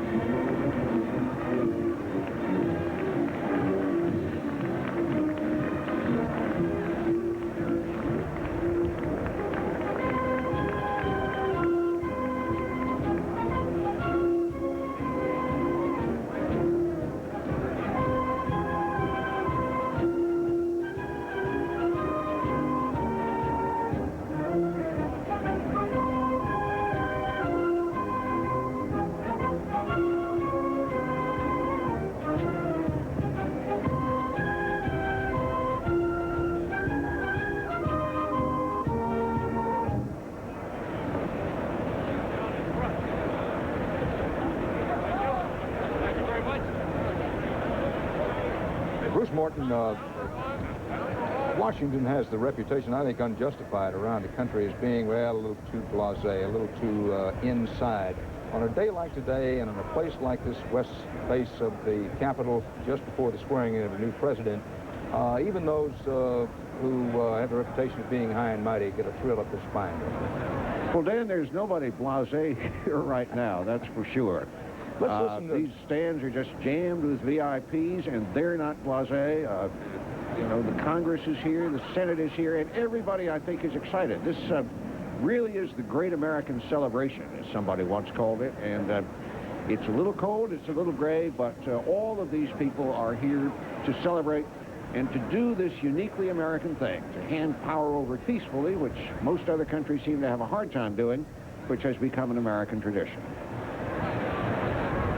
Bruce, Barbara Bush and Marilyn Quayle have, while they've arrived right near the entrance, they haven't actually come out on the platform yet because here's Chief Justice William Rehnquist, who'll be swearing in President-elect Bush as president. There's a little VIP clog at the moment. That's what there is. Sandra Day O'Connor, Justice of the Supreme Court, will be swearing in Dan Quayle. That will happen first. Now, the Chief Justice has on the robes. He also has on Chief Justice headgear. I don't remember that cap. Have previous Chief Justices worn it? Well, I'm glad you said that, Charles, because, as a matter of fact, I don't ever recall seeing one wear it. David? I haven't either. I think there are going to be two Bibles, one the Bush family Bible and one the George Washington Bible that they used at his inauguration that they got out. Which they had to go out and borrow because they didn't have one. Right. One of the things you may want to watch and listen for, those of you who are with us for this wonderful inauguration day and this inspiring occasion, and it is that, is they have the trumpeters here. Now, this is something, a modern embellishment of the presidency, if you will. Maybe able to get a shot of them in a moment, but you'll see and hear them. They're all poised and ready. Some presidents like this sort of thing, and some don't. President Nixon, for example, loved this sort of trapping to the presidency. On the other hand, Harry Truman didn't like it much at all. Barbara Bush and Mrs. Marilyn Quayle.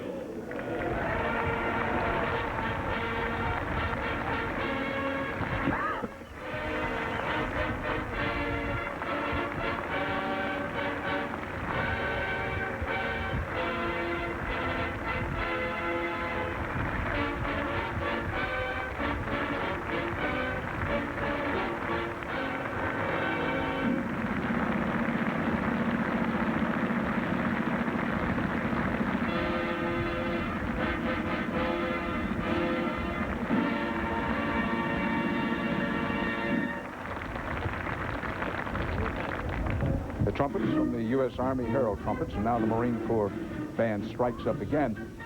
David Barber, it was George Washington, our very first president, who worried so much about taking on anything approaching the royal trappings of office. He wanted the presidency to be very simple, as we see the scene now of Mrs. Reagan and President Reagan beginning to make their walk from the east side of the Capitol over to the west side. And all this trumpeting and stuff would be more appropriate for King George III than for George Washington. He wanted things to be straight and simple. He said, in fact, that he felt like a culprit being led to his execution the day he was taken. You were right. And he insisted on being not called Your Excellency or Your Majesty, but Mr. President. Yeah. Here's a great shot of President Reagan. And what we've come to know is one of his favorite outfits, his blue cashmere coat with the yellow cashmere scarf. Mrs. Reagan dressed in her now famous red. These are the final moments of the presidency of Ronald Reagan. Order, arms, and as the Reagans enter, Hail to the Chief will be played.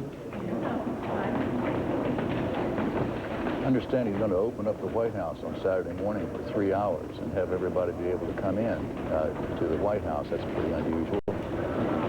George Washington, when he took over at first, wrote a letter to his friends Madison and so forth, asking him how he should handle his social life as president. Should he go out to dinner? Should he have people in for a reception in the afternoon, once a week? Those kinds of questions. He really wanted to figure out how to do it. And Bush, at least, is doing something rather unusual. People are going to get to walk right through all those gates into the White House. Like Andrew Jackson, you know. I wonder whether they'll stand on the chairs and break the dishes and things the way they did then. Let's listen to this Hail to the Chief. It's played for President Reagan and Mrs. Reagan.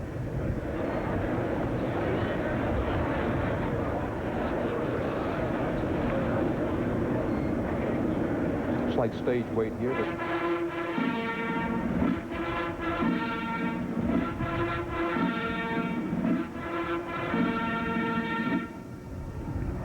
ladies and gentlemen, the President of the United States and Mrs. Reagan.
Vice President-elect Dan Quayle, Senator Quayle from Indiana, moves from the holding room and makes his walk across the interior of the Capitol of the United States and begins to move under the great dome.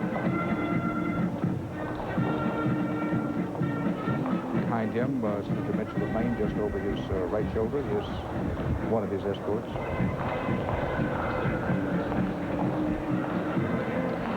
The first inauguration, George Washington was sworn in by the Chancellor of New York State, one Robert Livingston, out of doors on the balcony of the Senate chamber at the Federal Hall in New York City, at that time, the capital of our country.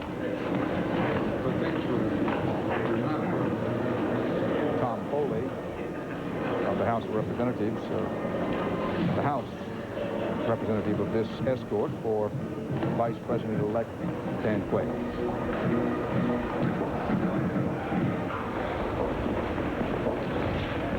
Of course, there will not be ruffles and flourishes nor any hail to the chief for Quayle. He will have a trumpet fanfare, however. They've rigged up what looks like a kind of Arabian Nights door there, haven't they? That's really not typical of Capitol architecture. You mean the temporary red hanging there? Well, I guess they had to do something with that archway. Although I'm not so sure they had to do something. Mrs. Bush joking with her son and waving. The crowd, as you would expect, mostly made up of people who helped elect George Bush. People who worked long and hard. Ladies and gentlemen, the Vice President-elect of the United States.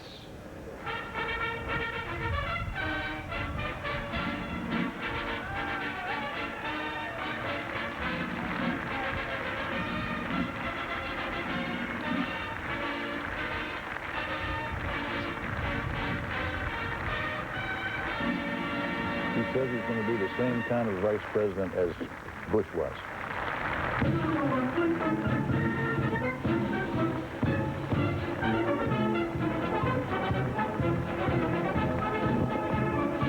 Well, the first inauguration in Washington, D.C. was Thomas Jefferson in 1801. We mentioned earlier that George Washington was sworn in New York State, and that was the capital, and we had the capital, of course, it was the capital one time in Philadelphia, so it was Jefferson who was the first to be inaugurated in Washington. The new Vice President-to-be, Dan Quayle, an animated discussion with the outgoing Commander-in-Chief, Ronald Reagan. Bruce Morton and Bob Schieffer are right there on the platform. Bob Schieffer, you're a pretty good golfer. Dan Quayle said, well, in interviews recently as CBS this morning, the other day, that his golf game had sort of deteriorated since he's been elected. He's a good player. As a matter of fact, I've played with him a couple of times, and he has a picture-perfect swing. You would mistake him for a golf pro if you saw him. I guess his handicap now is about 5 or 6 or 7. If he practiced a lot, I think he'd be down to a scratch golfer, but he's a very good player and plays a lot, but he hasn't played much, obviously, during the last couple of months, but my suspicion is that might change a little bit. Bruce Morton, General Eisenhower popularized golf so much when he was the golf-playing president. Now the president-elect is moving from the holding room toward the west face. George Bush loves to run, among other things. Does play golf, but prefers tennis. Much better tennis player. Dan Iker.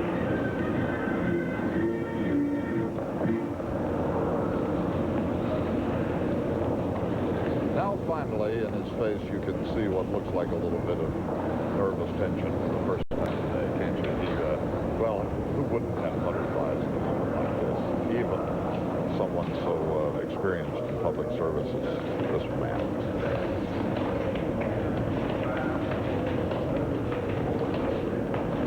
Senator Wendell Ford and Speaker of the House Jim Wright escorting the president-elect.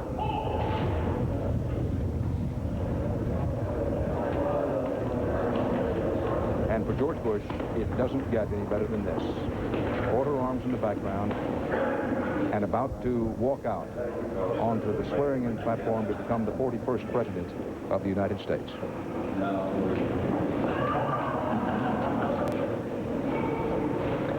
Dan, you're going to see Senator Quayle become vice president. You know, back in the time Jefferson was inaugurated in 1801, the vice president was the one who had been runner-up for president in the election. So if we still had that way, the Constitution was first made Governor Dukakis would be the vice president today.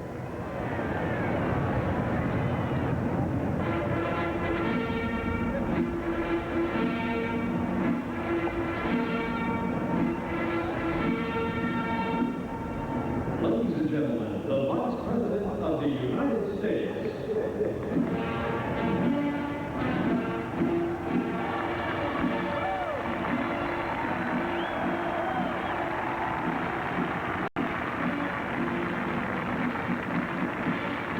Ruffles and flourishes, but no hail to the chief because he isn't chief just yet. So it's hail to Columbia following ruffles and flourishes for the soon-to-be president.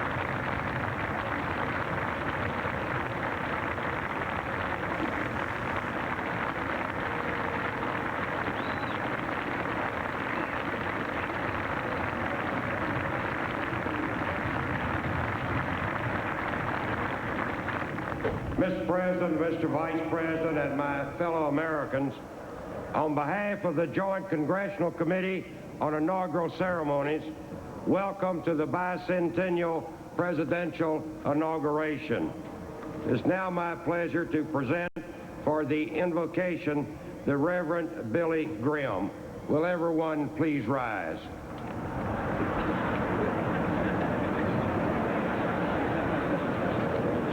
Shall we pray? Our Father and our God, thou hast said, blessed is the nation whose God is the Lord. We recognize on this historic occasion that we are a nation under God. This faith in God is our foundation and our heritage.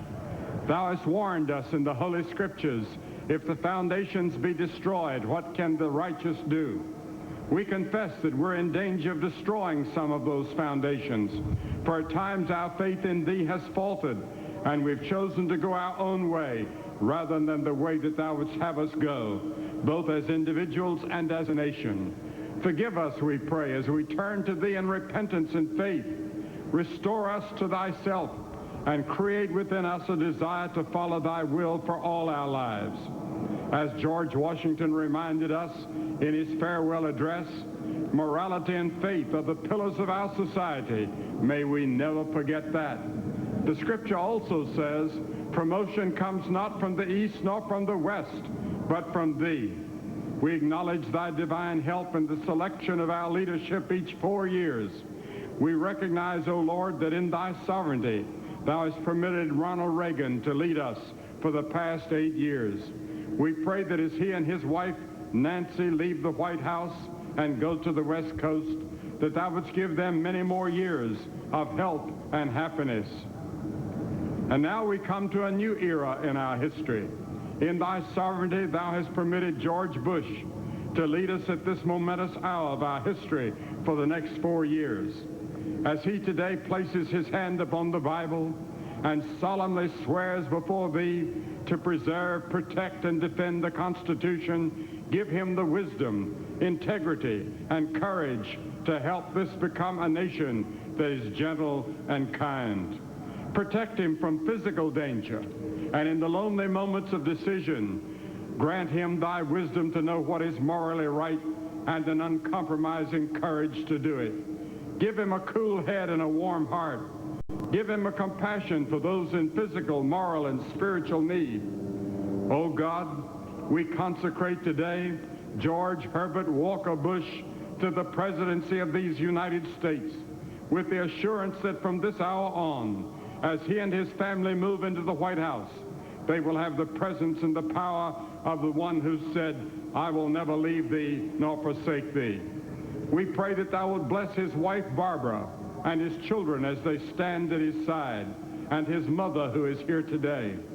And what we pray for President Bush, we also pray for Vice President James Danforth Quayle and his wife Marilyn and their children. We pray as well for the members of the cabinet, the Congress, the courts, and all others whom thou hast entrusted with positions of leadership. We pray that the spiritual tide that many of us have sensed running in this nation may continue. As we read our newspapers and watch our television screens, it seems that evil is getting worse. But we thank thee for the millions of people that pray daily and go to church and synagogue on the weekends. We believe that this is the day the Lord has made. Let us rejoice and be glad in it. All this we pray in the name of the Father, the Son, and the Holy Spirit. Amen.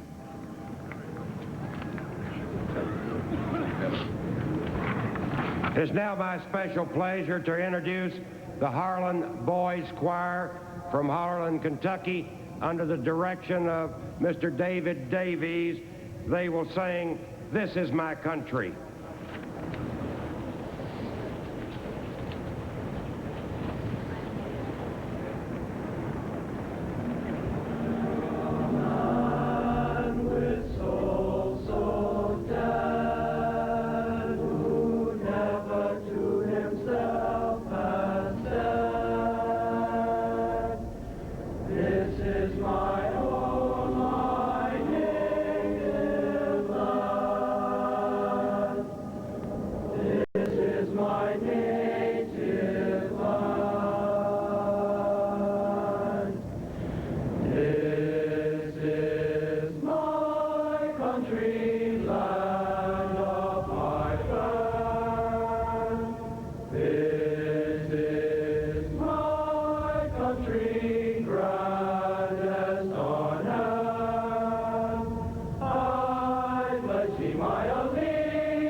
is now my pleasure to present my distinguished colleague, the Honorable Ted Stevens, Senator of Alaska, to introduce the vice presidential oath and the presidential oath. Senator Stevens.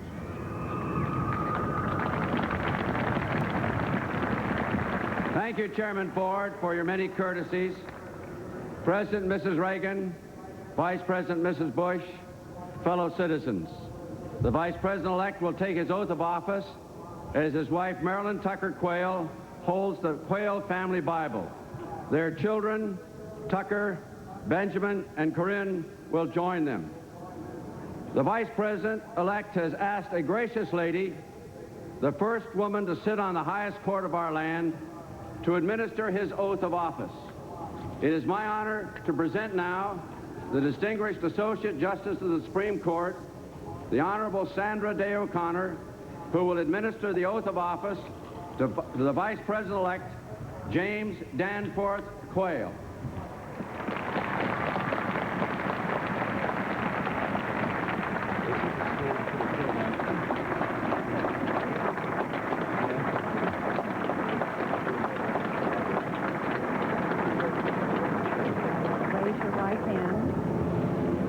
James Danforth Quayle. I, James Danforth Quayle. Do solemnly swear. Do solemnly swear. That I will support and defend. That I will support and defend. The Constitution of the United States. The Constitution of the United States. That I will bear true faith and allegiance to the same. That I will bear true faith and allegiance to the same. That I take this obligation freely. That I take this obligation freely. Without any mental reservation.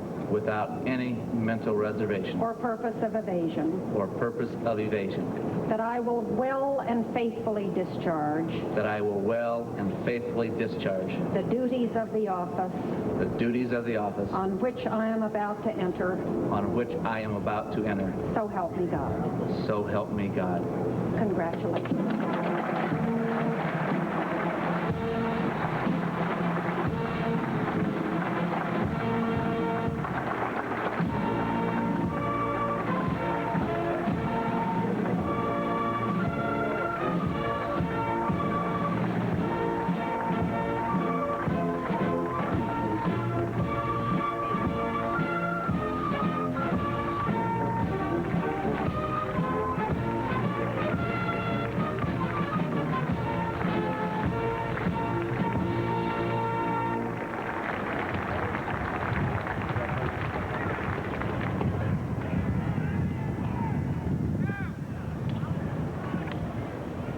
Staff Sergeant Albie Powell of the United States Army Band will now sing God Bless America.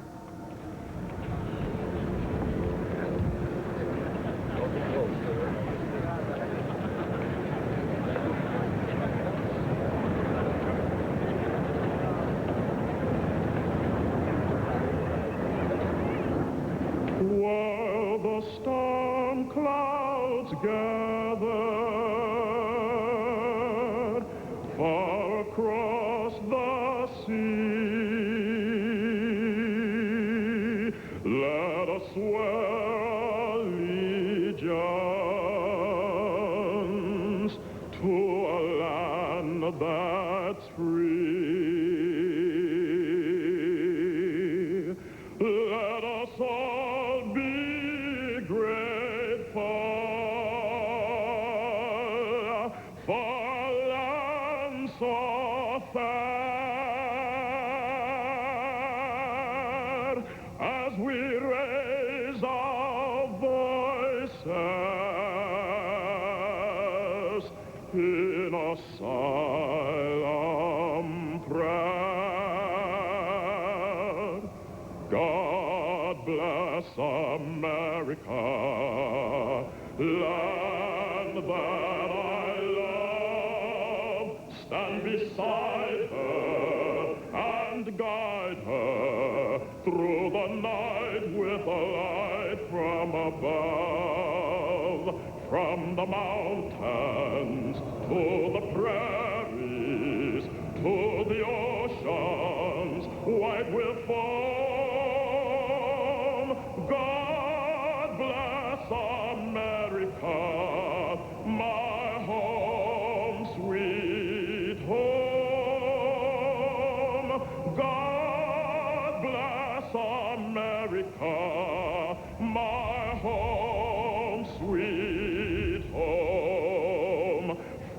the mountains, to the prairies, to the oceans, white with foam.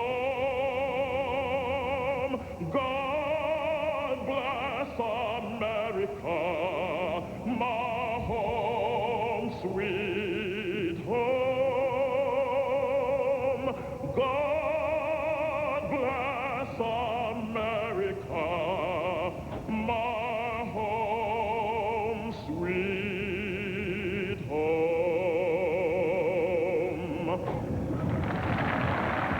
By law, George Bush is now President of the United States, although he has not taken the oath because it's 12 noon Eastern Time in the United States.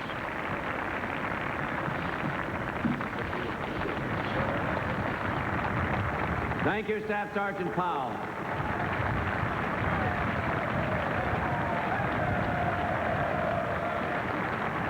President Reagan, Vice President and Mrs. Quayle, fellow Americans. The wife of the President-elect, Barbara Bush, will hold the Bible first used at the inauguration of President George Washington, together with the Bush Bible. With us today is the President-elect's mother, Mrs. Prescott Bush. George, Jeb, Neil, Marvin, and Dorothy, with their families, join their father and mother on this platform. It is now my great privilege and high honor to present the Chief Justice of the United States, the Honorable William Hobbs Rehnquist, who will administer the oath of office to the President-elect of the United States, George Herbert Walker Bush.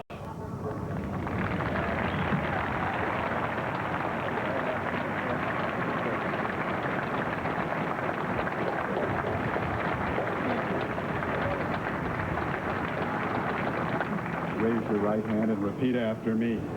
I, George Herbert Walker Bush, do solemnly swear. I, George Herbert Walker Bush, do solemnly swear. That I will faithfully execute the office of President of the United States. That I will faithfully execute the office of President of the United States. And will to the best of my ability. And will to the best of my ability. Preserve, protect, and defend the Constitution of the United States. Preserve, protect, and defend the Constitution of the United States. So help me God. So help me God. Congratulations. Thank you.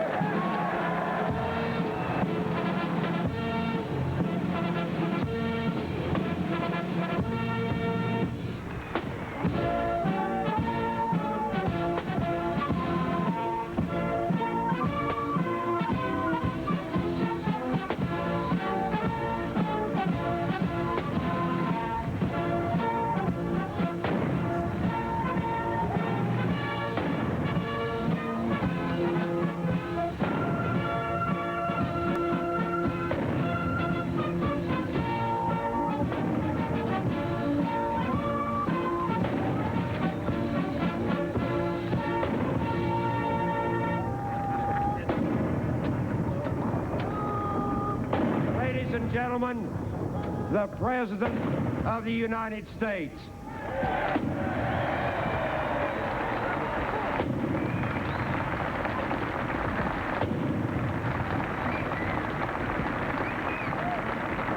Thank you, ladies and gentlemen. Mr. Chief Justice. Hey, Jack. Danny. Mr. Chief Justice, Mr. President,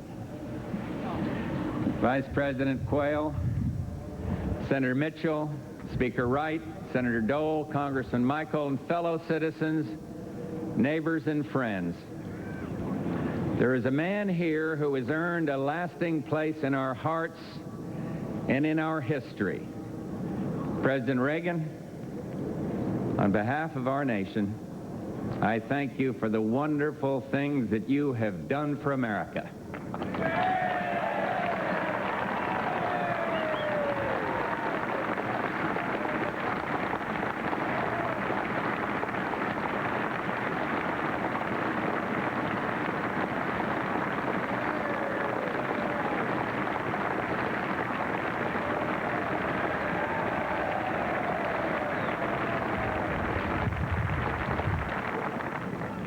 I've just repeated, word for word, the oath taken by George Washington 200 years ago.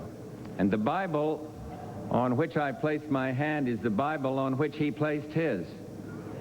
It is right that the memory of Washington be with us today, not only because this is our bicentennial inauguration, but because Washington remains the father of our country.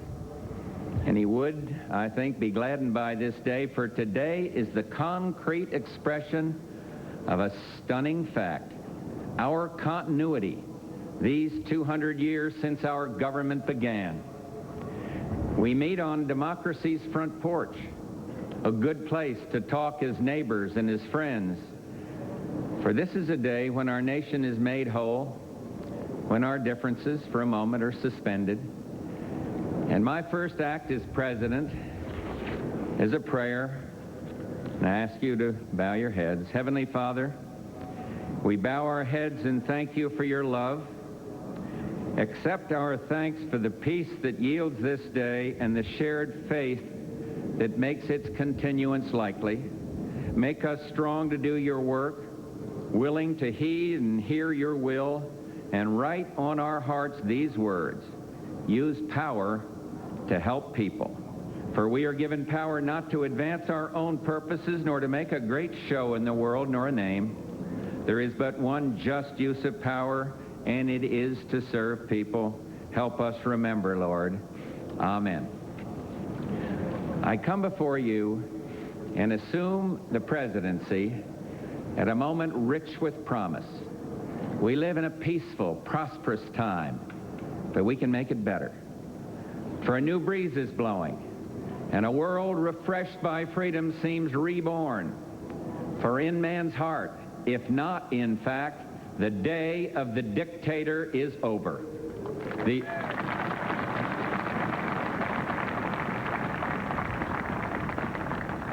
The totalitarian era is passing. Its old ideas blown away like leaves from an ancient, lifeless tree. A new breeze is blowing, and a nation, refreshed by freedom, stands ready to push on. There's new ground to be broken and new action to be taken. There are times when the future seems thick as a fog. You sit and wait, hoping the mist will lift and reveal the right path. But this is a time when the future seems a door you can walk right through into a room called tomorrow. Great nations of the world are moving toward democracy through the door to freedom. Men and women of the world move toward free markets through the door to prosperity. The people of the world agitate for free expression and free thought through the door to the moral and intellectual satisfactions that only liberty allows. We know what works. Freedom works. We know what's right. Freedom is right. We know how to secure a more just and prosperous life for man on earth through free markets, free speech, free elections, and the exercise of free will unhampered by the state.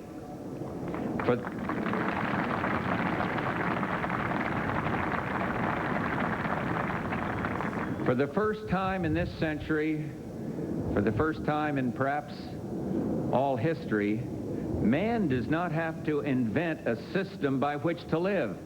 We don't have to talk late into the night about which form of government is better. We don't have to wrest justice from the kings. We only have to summon it from within ourselves. We must act on what we know. I take as my guide the hope of a saint. In crucial things, unity. In important things, diversity. In all things, generosity. America today is a proud, free nation, decent and civil, a place we cannot help but love. We know in our hearts, not loudly and proudly, but as a simple fact, that this country has meaning beyond what we see, and that our strength is a force for good. But have we changed as a nation, even in our time? Are we enthralled with material things, less appreciative of the nobility of work and sacrifice? My friends, we are not the sum of our possessions. They are not the measure of our lives. In our hearts, we know what matters. We cannot hope only to leave our children a bigger car, a bigger bank account. We must hope to give them a sense of what it means to be a loyal friend, a loving parent, a citizen who leaves his home, his neighborhood, and town better than he found it. And what do we want the men and women who work with us to say when we're no longer there? That we were more driven to succeed than anyone around us? Or that we stopped to ask if a sick child had gotten better and stayed a moment there to trade a word of friendship? No president, no government can teach us to remember what is best in what we are. But if the man you have chosen to lead this government can help make a difference, if he can celebrate the quieter, deeper successes that are made not of gold and silk, but of better hearts and finer souls, if he can do these things, then he must.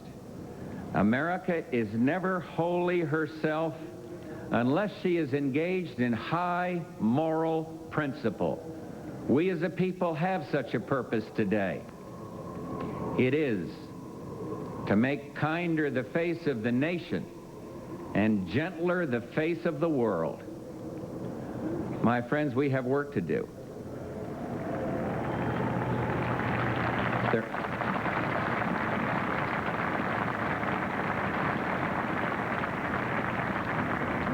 There are the homeless, lost and roaming. There are the children who have nothing, no love, no normalcy. There are those who cannot free themselves of enslavement to whatever addiction, drugs, welfare, the demoralization that rules the slums. There is crime to be conquered, the rough crime of the streets. There are young women to be helped who are about to become mothers of children they can't care for and might not love. They need our care, our guidance, and our education, though we bless them for choosing life. The old solution, the old way, was to think that public money alone could end these problems. But we have learned that that is not so. And in any case, our funds are low. We have a deficit to bring down. We have more will than wallet, but will is what we need. We will make the hard choices, looking at what we have, perhaps allocating it differently, making our decisions based on honest need and prudent safety.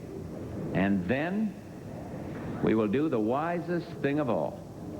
We will turn to the only resource we have that in times of need always grows, the goodness and the courage of the American people.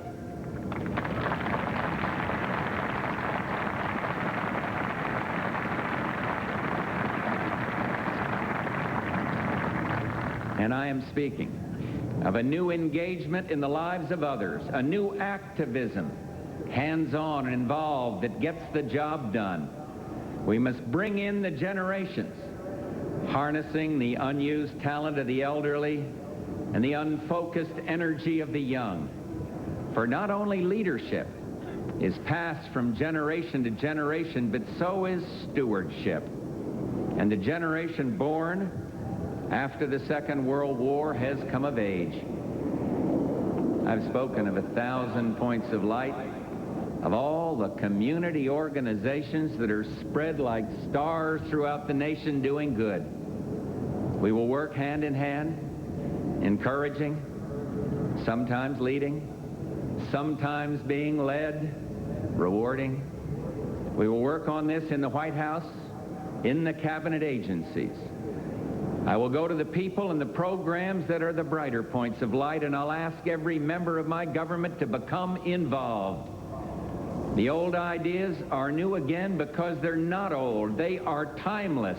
Duty, sacrifice, commitment, and a patriotism that finds its expression in taking part and pitching in.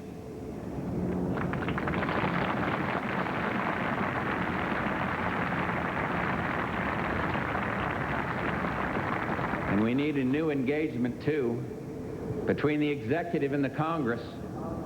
The challenges before us will be thrashed out with the House and the Senate.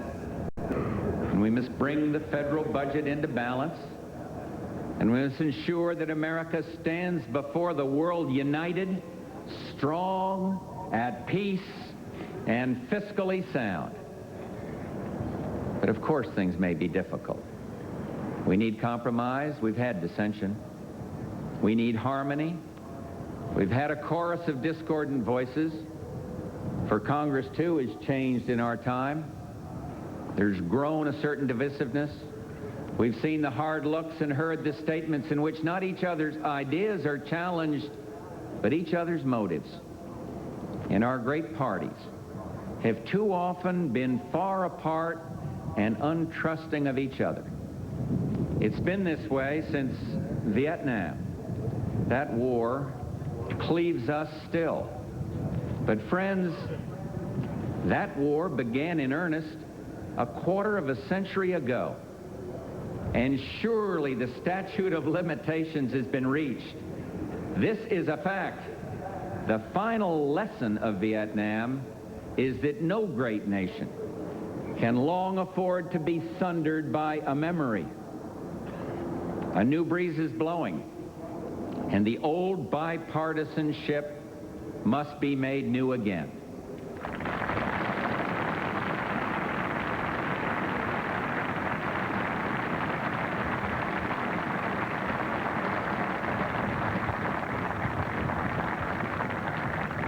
To my friends, and yes, I do mean friends, in the loyal opposition, and yes, I mean loyal, I put out my hand.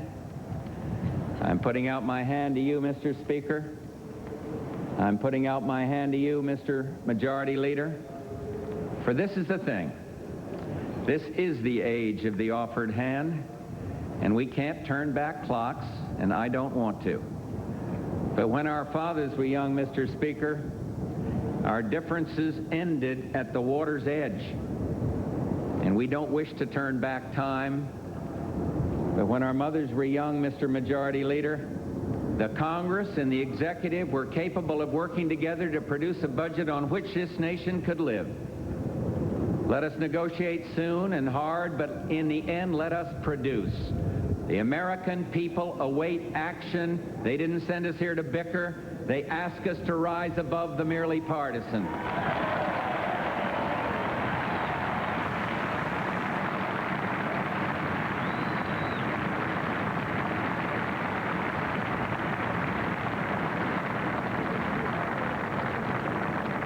In crucial things, unity. And this, my friends, is crucial. To the world, too, we offer new engagement and a renewed vow. We will stay strong to protect the peace. The offered hand is a reluctant fist, once made strong and can be used with great effect. There are today Americans who are held against their will in foreign lands and Americans who are unaccounted for. Assistance can be shown here and will be long remembered. Goodwill begets goodwill. Good faith can be a spiral that endlessly moves on. Great nations, like great men, must keep their word. When America says something, America means it, whether a treaty or an agreement or a vow made on marble steps.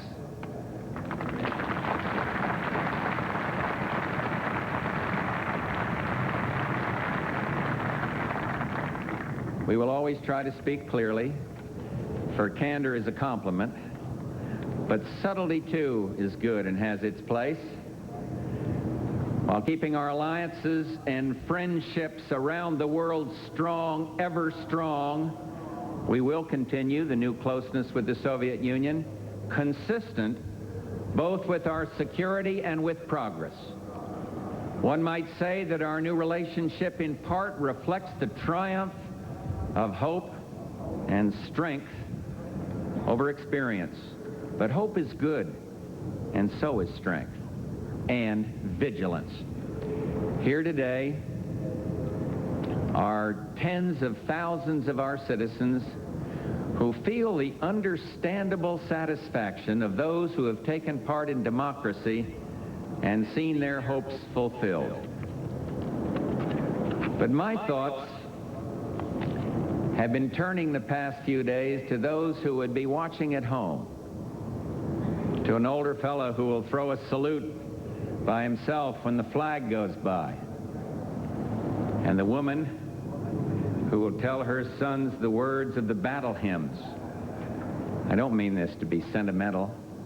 I mean that on days like this, we remember that we are all part of a continuum, inescapably connected by the ties that bind.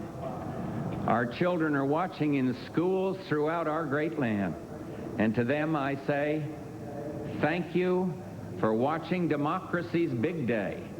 For democracy belongs to us all, and freedom is like a beautiful kite that can go higher and higher with the breeze.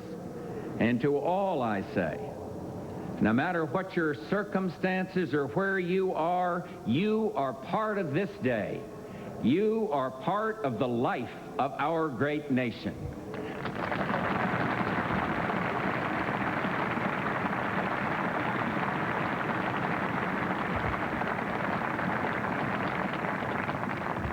A president is neither prince nor pope, and I don't seek a window on men's souls.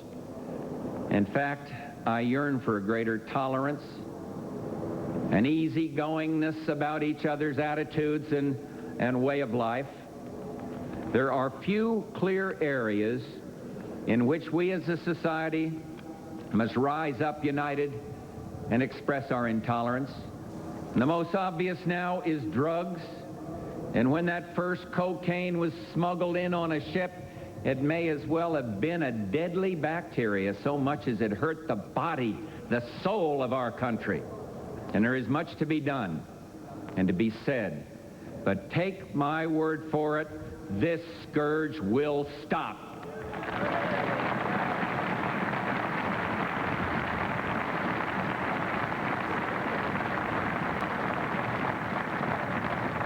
And so there is much to do. And tomorrow the work begins, and I do not mistrust the future. I do not fear what is ahead, for our problems are large, but our heart is larger. Our challenges are great, but our will is greater. And if our flaws are endless, God's love is truly boundless. Some see leadership as high drama and the sound of trumpets calling, and sometimes it is that. But I see history as a book with many pages, and each day we fill a page with acts of hopefulness and meaning. The new breeze blows, page turns, the story unfolds, and so today a chapter begins. A small and stately story of unity, diversity, and generosity, shared and written together. Thank you, God bless you, and God bless the United States of America.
A new chapter begun.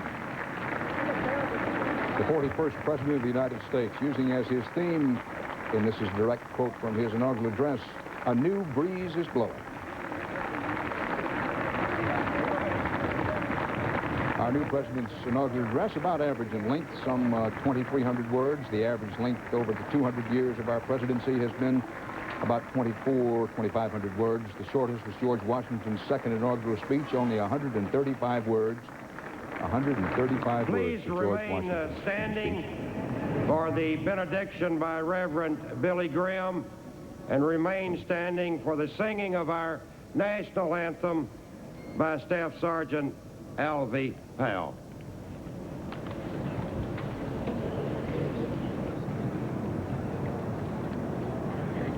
Shall we pray? Our Father, we thank Thee for this great day in the history of democracy. May it touch the whole world. And now may the Lord bless Thee and keep Thee. The Lord make His face to shine upon Thee and be gracious unto Thee. The Lord lift up His countenance upon Thee and give Thee peace. Amen.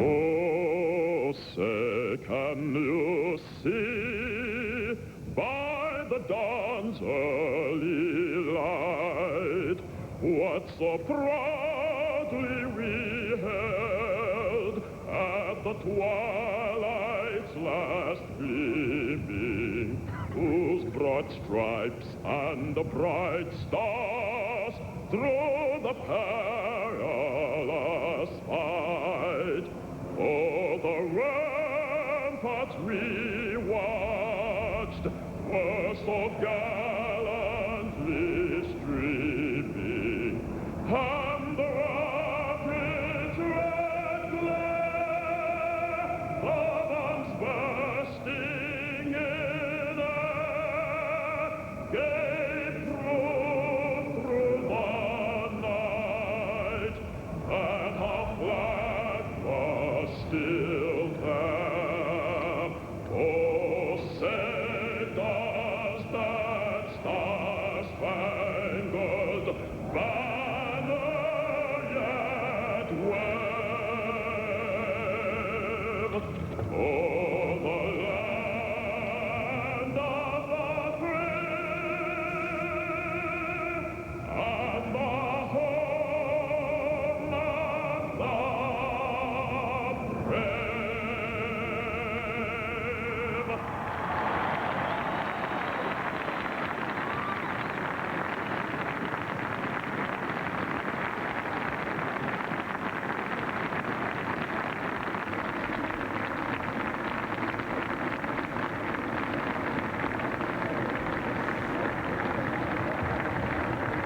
Well, we told you that George Washington's second inaugural address was only 135 words. The longest was William Henry Harrison, 1841, 8,445 words. Add to that one those survivors. Speaker of the House, Jim Wright.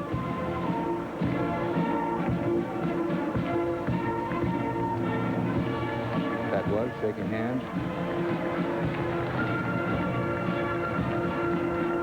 And as President and First Lady, the Bushes re-enter the Capitol to the strains of Hail to the Chief.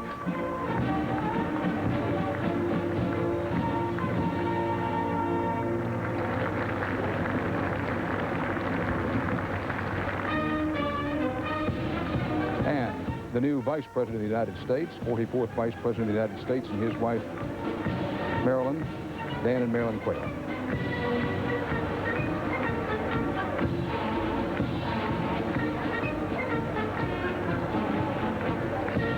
Charles Perrault and Professor David Barber, along with CBS News correspondents Bruce Morton and Bob Sheeper. Let's talk some about the inaugural address. Charles, it was your line that there wasn't anything in this speech that you could see or that you heard that John F. Kennedy, for example, couldn't have said.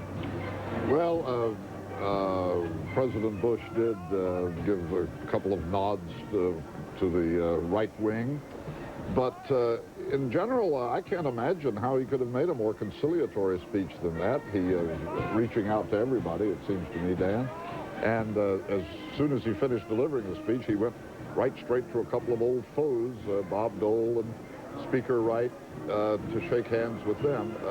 It seems to me that this was in the spirit of Jefferson's "We are all Republicans, we are all Federalists," or Lincoln's "with malice toward none, with charity for all." That seems to me to have been the overriding theme. The new president just saying, "Come on, Danny, waiting for you," to Vice President Dan Quayle. David Barber, a speech well written, well delivered. What's the substance, or, and I think it was your phrase, where are the guts of this speech? I think the overall theme is unity, compromise, harmony is the words that he used. There are two things, though. One, it sounds as if he's a champion for human rights, as at least he wants to be. The day of the dictator is over. He comes out for free expression and free thought, liberty. He talks about people who are held in different countries against their will in foreign lands, as he says. That kind of consciousness of the people are being mistreated even around the world. Then there were some little hints that he's might going to be a little bit different from the previous president, where he says we must act on what we know. And he talks about, I am speaking of a new engagement, a new activism, hands-on, involved. There today, where I don't mean to be sentimental, and some see leadership as high drama. Those are phrases that could contrast him with President Reagan in terms of Bush wanting to come on as a realist rather than a dramatist in some way. Bob Schieffer, last night with Alan Simpson, Senator from Wyoming, and lovely and engaging Mrs. Simpson, the point was raised that George Bush, why, every time he's been put to a major test, he's met the test. Whether you like him or don't like him, whether you agree with his policies or not, he's had a lifetime history of delivering when the big chips were on the table. Certainly he has, Dan, this year during his campaign. The rap on George Bush in some of his early career, of course, is when the chips were down that he didn't come through. But over the last year, I guess the phrase would be he has really gotten his act together. I thought one of the striking contrasts today in the speech that Mr. Bush made and the one that Ronald Reagan made in 1980. You'll remember, I mean, when I think of Ronald Reagan and a quote from him, I always remember the one where he said, "Are you better off now than you were 4 years ago?" And today, almost the antithesis of that, where Mr. Bush, I wrote down the phrase, our possessions are not the sum of our lives. It was not an appeal to materialism, perhaps as some said, that at least that Mr. Reagan's was. I also thought, Dan, that one interesting thing is this going to be the new Breeze administration. I think Mr. Bush used that term 4 or 5 times in the speech today, so we've had the new frontier and the new deal. I wonder if these are going to be the new breezers now.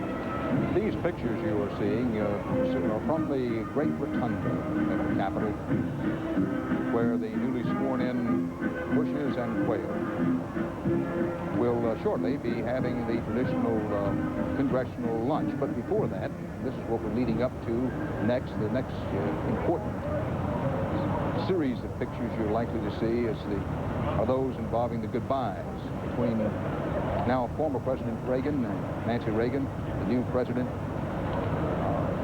and the new vice president, their families, the Reverend Dr. Billy Graham, who gave the 2 prayers, and who'll be preaching at a special ceremony on Sunday at the National Cathedral here in Washington. Bruce Morton, as you listened and watched from your vantage point there, this inaugural address, anything particular catch your ear? It was a case of George Bush wanting to say, yes, he'll walk in the steps of Ronald Reagan, but as David Barber points out, indicating he may step away in some other directions, too.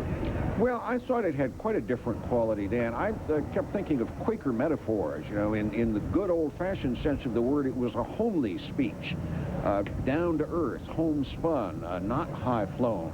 And I think maybe that's important. Mr. Bush seemed to be trying to say that he wants to relate to ordinary Americans. He was saying certainly that the federal government can't solve all of these problems. There was an appeal in the speech to voluntarism, to individual citizens, community organizations to deal with problems like homelessness.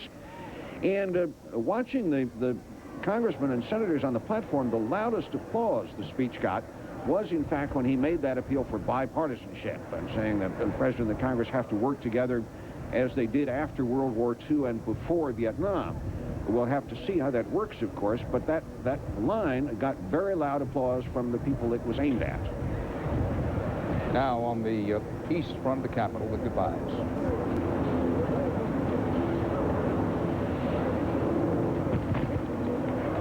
One of tomorrow morning's newspaper pictures, no doubt.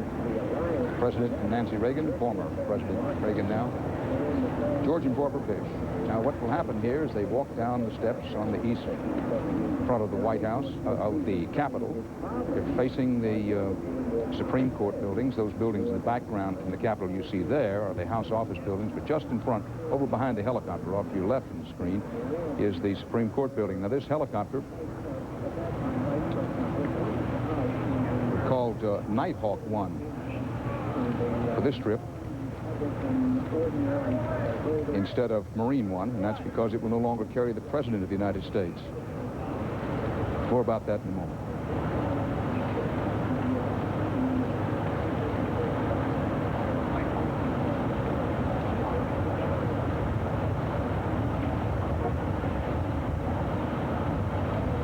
Any last thoughts for us, President, Mrs. Reagan, on your way out? Any last thoughts for us as you go out today? Carry on. What's next? Carry on, said the President.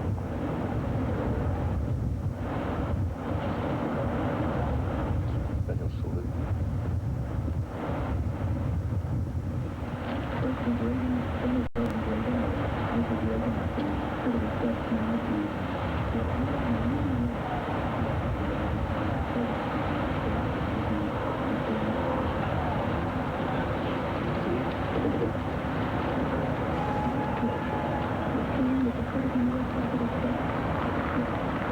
A salute from the former Commander-in-Chief to the new Commander-in-Chief, and return salute.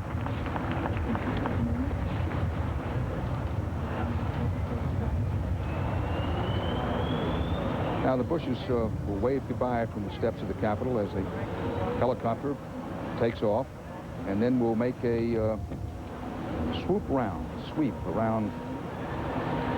the Capitol before going out to Andrews Air Force Base, from where former President Reagan and Mrs. Reagan will fly to California. And hear the helicopter noise. The engines begin to whine now. A sound that will be far less familiar to the Reagans from now on out. A wave goodbye from Vice President Quayle and from Mrs. Bush. We were saying this is called Marine 1 when it's the President's helicopter. Now it's the former President's helicopter, so for this mission, it's called Nighthawk 1. Nighthawk, I think, from the name that the nighttime cowboys, those who were on the great cattle drives, those who had to watch over the cattle at night, known as Nighthawks. And since it's carrying President Reagan and Mrs. Reagan west, for this mission, Nighthawk 1.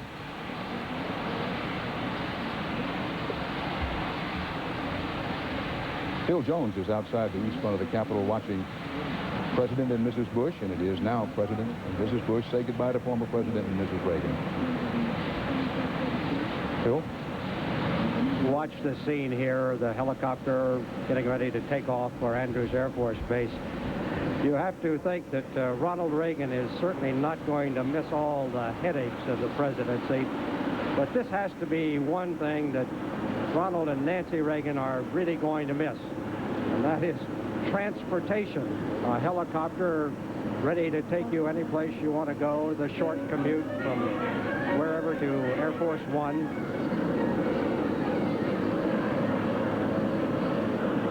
And of course, the rotor blades are going, and he won't have to worry about reporters yelling questions at him anymore.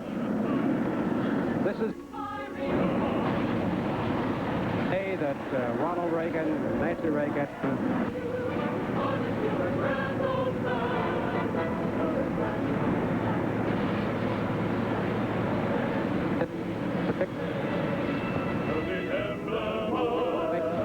from now, if the Capitol architect gets this way, you won't have this parking lot out here or this tarmac, because they want to turn it into a park where visitors coming can come picnic. Well, I think what happened there was that as the helicopter began to drone, it interfered with Phil's microphone.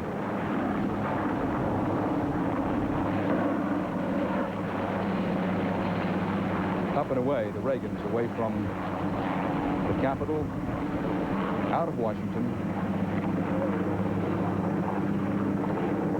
Wheels up on Nighthawk 1. And they'll circle the Capitol. What they will see, and several presidents in recent years talked about, I thought I was going in and out. perhaps their next to favorite site, next to looking out from the White House across the Jefferson Memorial and the Washington Monument, the view from the helicopter, either going away, or Andrews Air Force Base, or going to it. The site looking down on this great capital city, the Washington Monument, the wall, Vietnam veterans not far from it, the Jefferson Memorial, the Lincoln Memorial, swoop around the Capitol. Too late Charles, I never see one of these presidential helicopters. I don't think about the time Lyndon Johnson, one of the military people, was directing to a helicopter and said, Mr. President, that's the wrong one. This one over here is your helicopter. And he stopped and drilled him in the eyes and said, son, they're all my helicopters.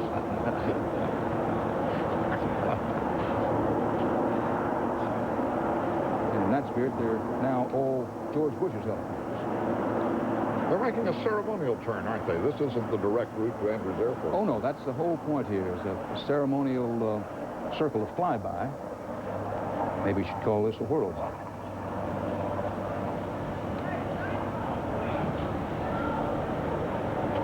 Kind of drapery of a sky back there, but no indications of rain. The wind has picked up a little bit, and so this afternoon's inaugural parade, for which we hope all of you will stay with us, will be a little bit windswept, but with half a break, and if God smiles, we should get it all in with no interference from the weather. As the President heads out to Andrews Air Force Base, let's pause for these messages.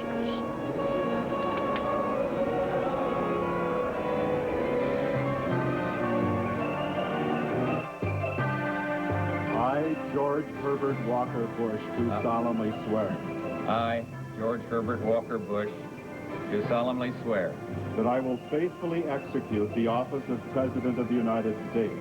that I will faithfully execute the office of President of the United States. And will, to the best of my ability. And will, to the best of my ability. Preserve, protect, and defend the Constitution of the United States. Preserve, protect, and defend the Constitution of the United States. So help me God. So help me God.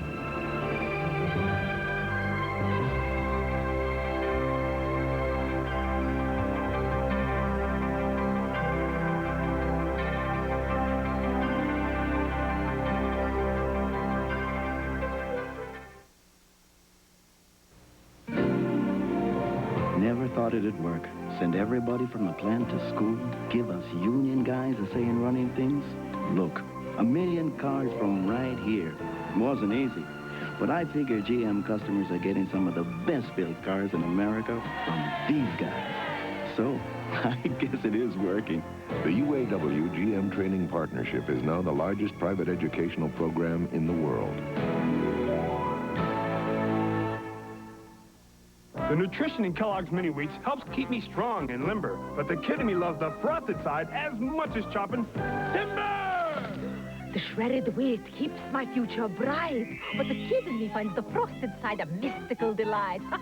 Kellogg's Frosted Mini Wheats. Delicious frosting for the kid in you. Shredded wheat nutrition for the adult in you.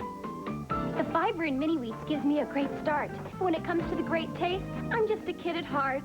I'll have what she's having. For me, naturally good Sunsweet pitted prunes are a great fit. The only place they haven't fit is my purse. But now, there's the Sunsweet Snack Pack. For lunch bags, travel bags, handbags. Sunsweet Snack Packs are the perfect fit. In a recent test, AquaCare beat Kerry Lotion hands down. So don't be surprised to find Kerry elbowed aside, given the cold shoulder. Because when it comes to smoother skin, AquaCare has a leg up on Kerry. You can't always see it, but it's there. Residue from food, detergent, minerals, clinging to everything your dishwasher washed. Detergent alone can't get it off.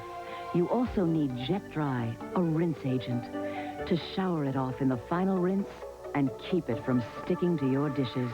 So if you're serious about cleaning, use Jet Dry, now in lemon too. Jet Dry rinses off what detergents leave behind. Static Cling can make you feel like this. What's your solution? Static Guard. Static Guard eliminates static cling instantly, completely. Get Static Guard. It's your best solution for static cling.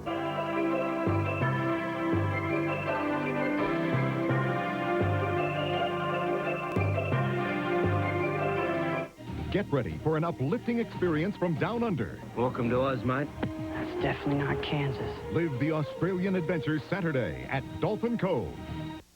Saturday, the Loch Ness Monster, one of the world's most enduring mysteries. The mania, the myths, the magic of Nessie on West 57th, Saturday.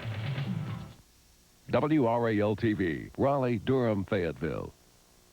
It's North Carolina's finest at the Raleigh Civic Center, the Raleigh Antiques Extravaganza, and it's all this weekend. Come enjoy a part of our heritage. The Challenge Week finale on the next Win, Lose, or Draw. Stay fast. This is it, the end of the challenge. It's down to the wire as our top players do battle in the year's best game. Comebacks over. Match wits with seasoned all-stars Anne-Marie Johnson, Betty Thomas, Brad Garrett, and Jonathan Prince. No more Mr. Nice Draw. The year's toughest challenge.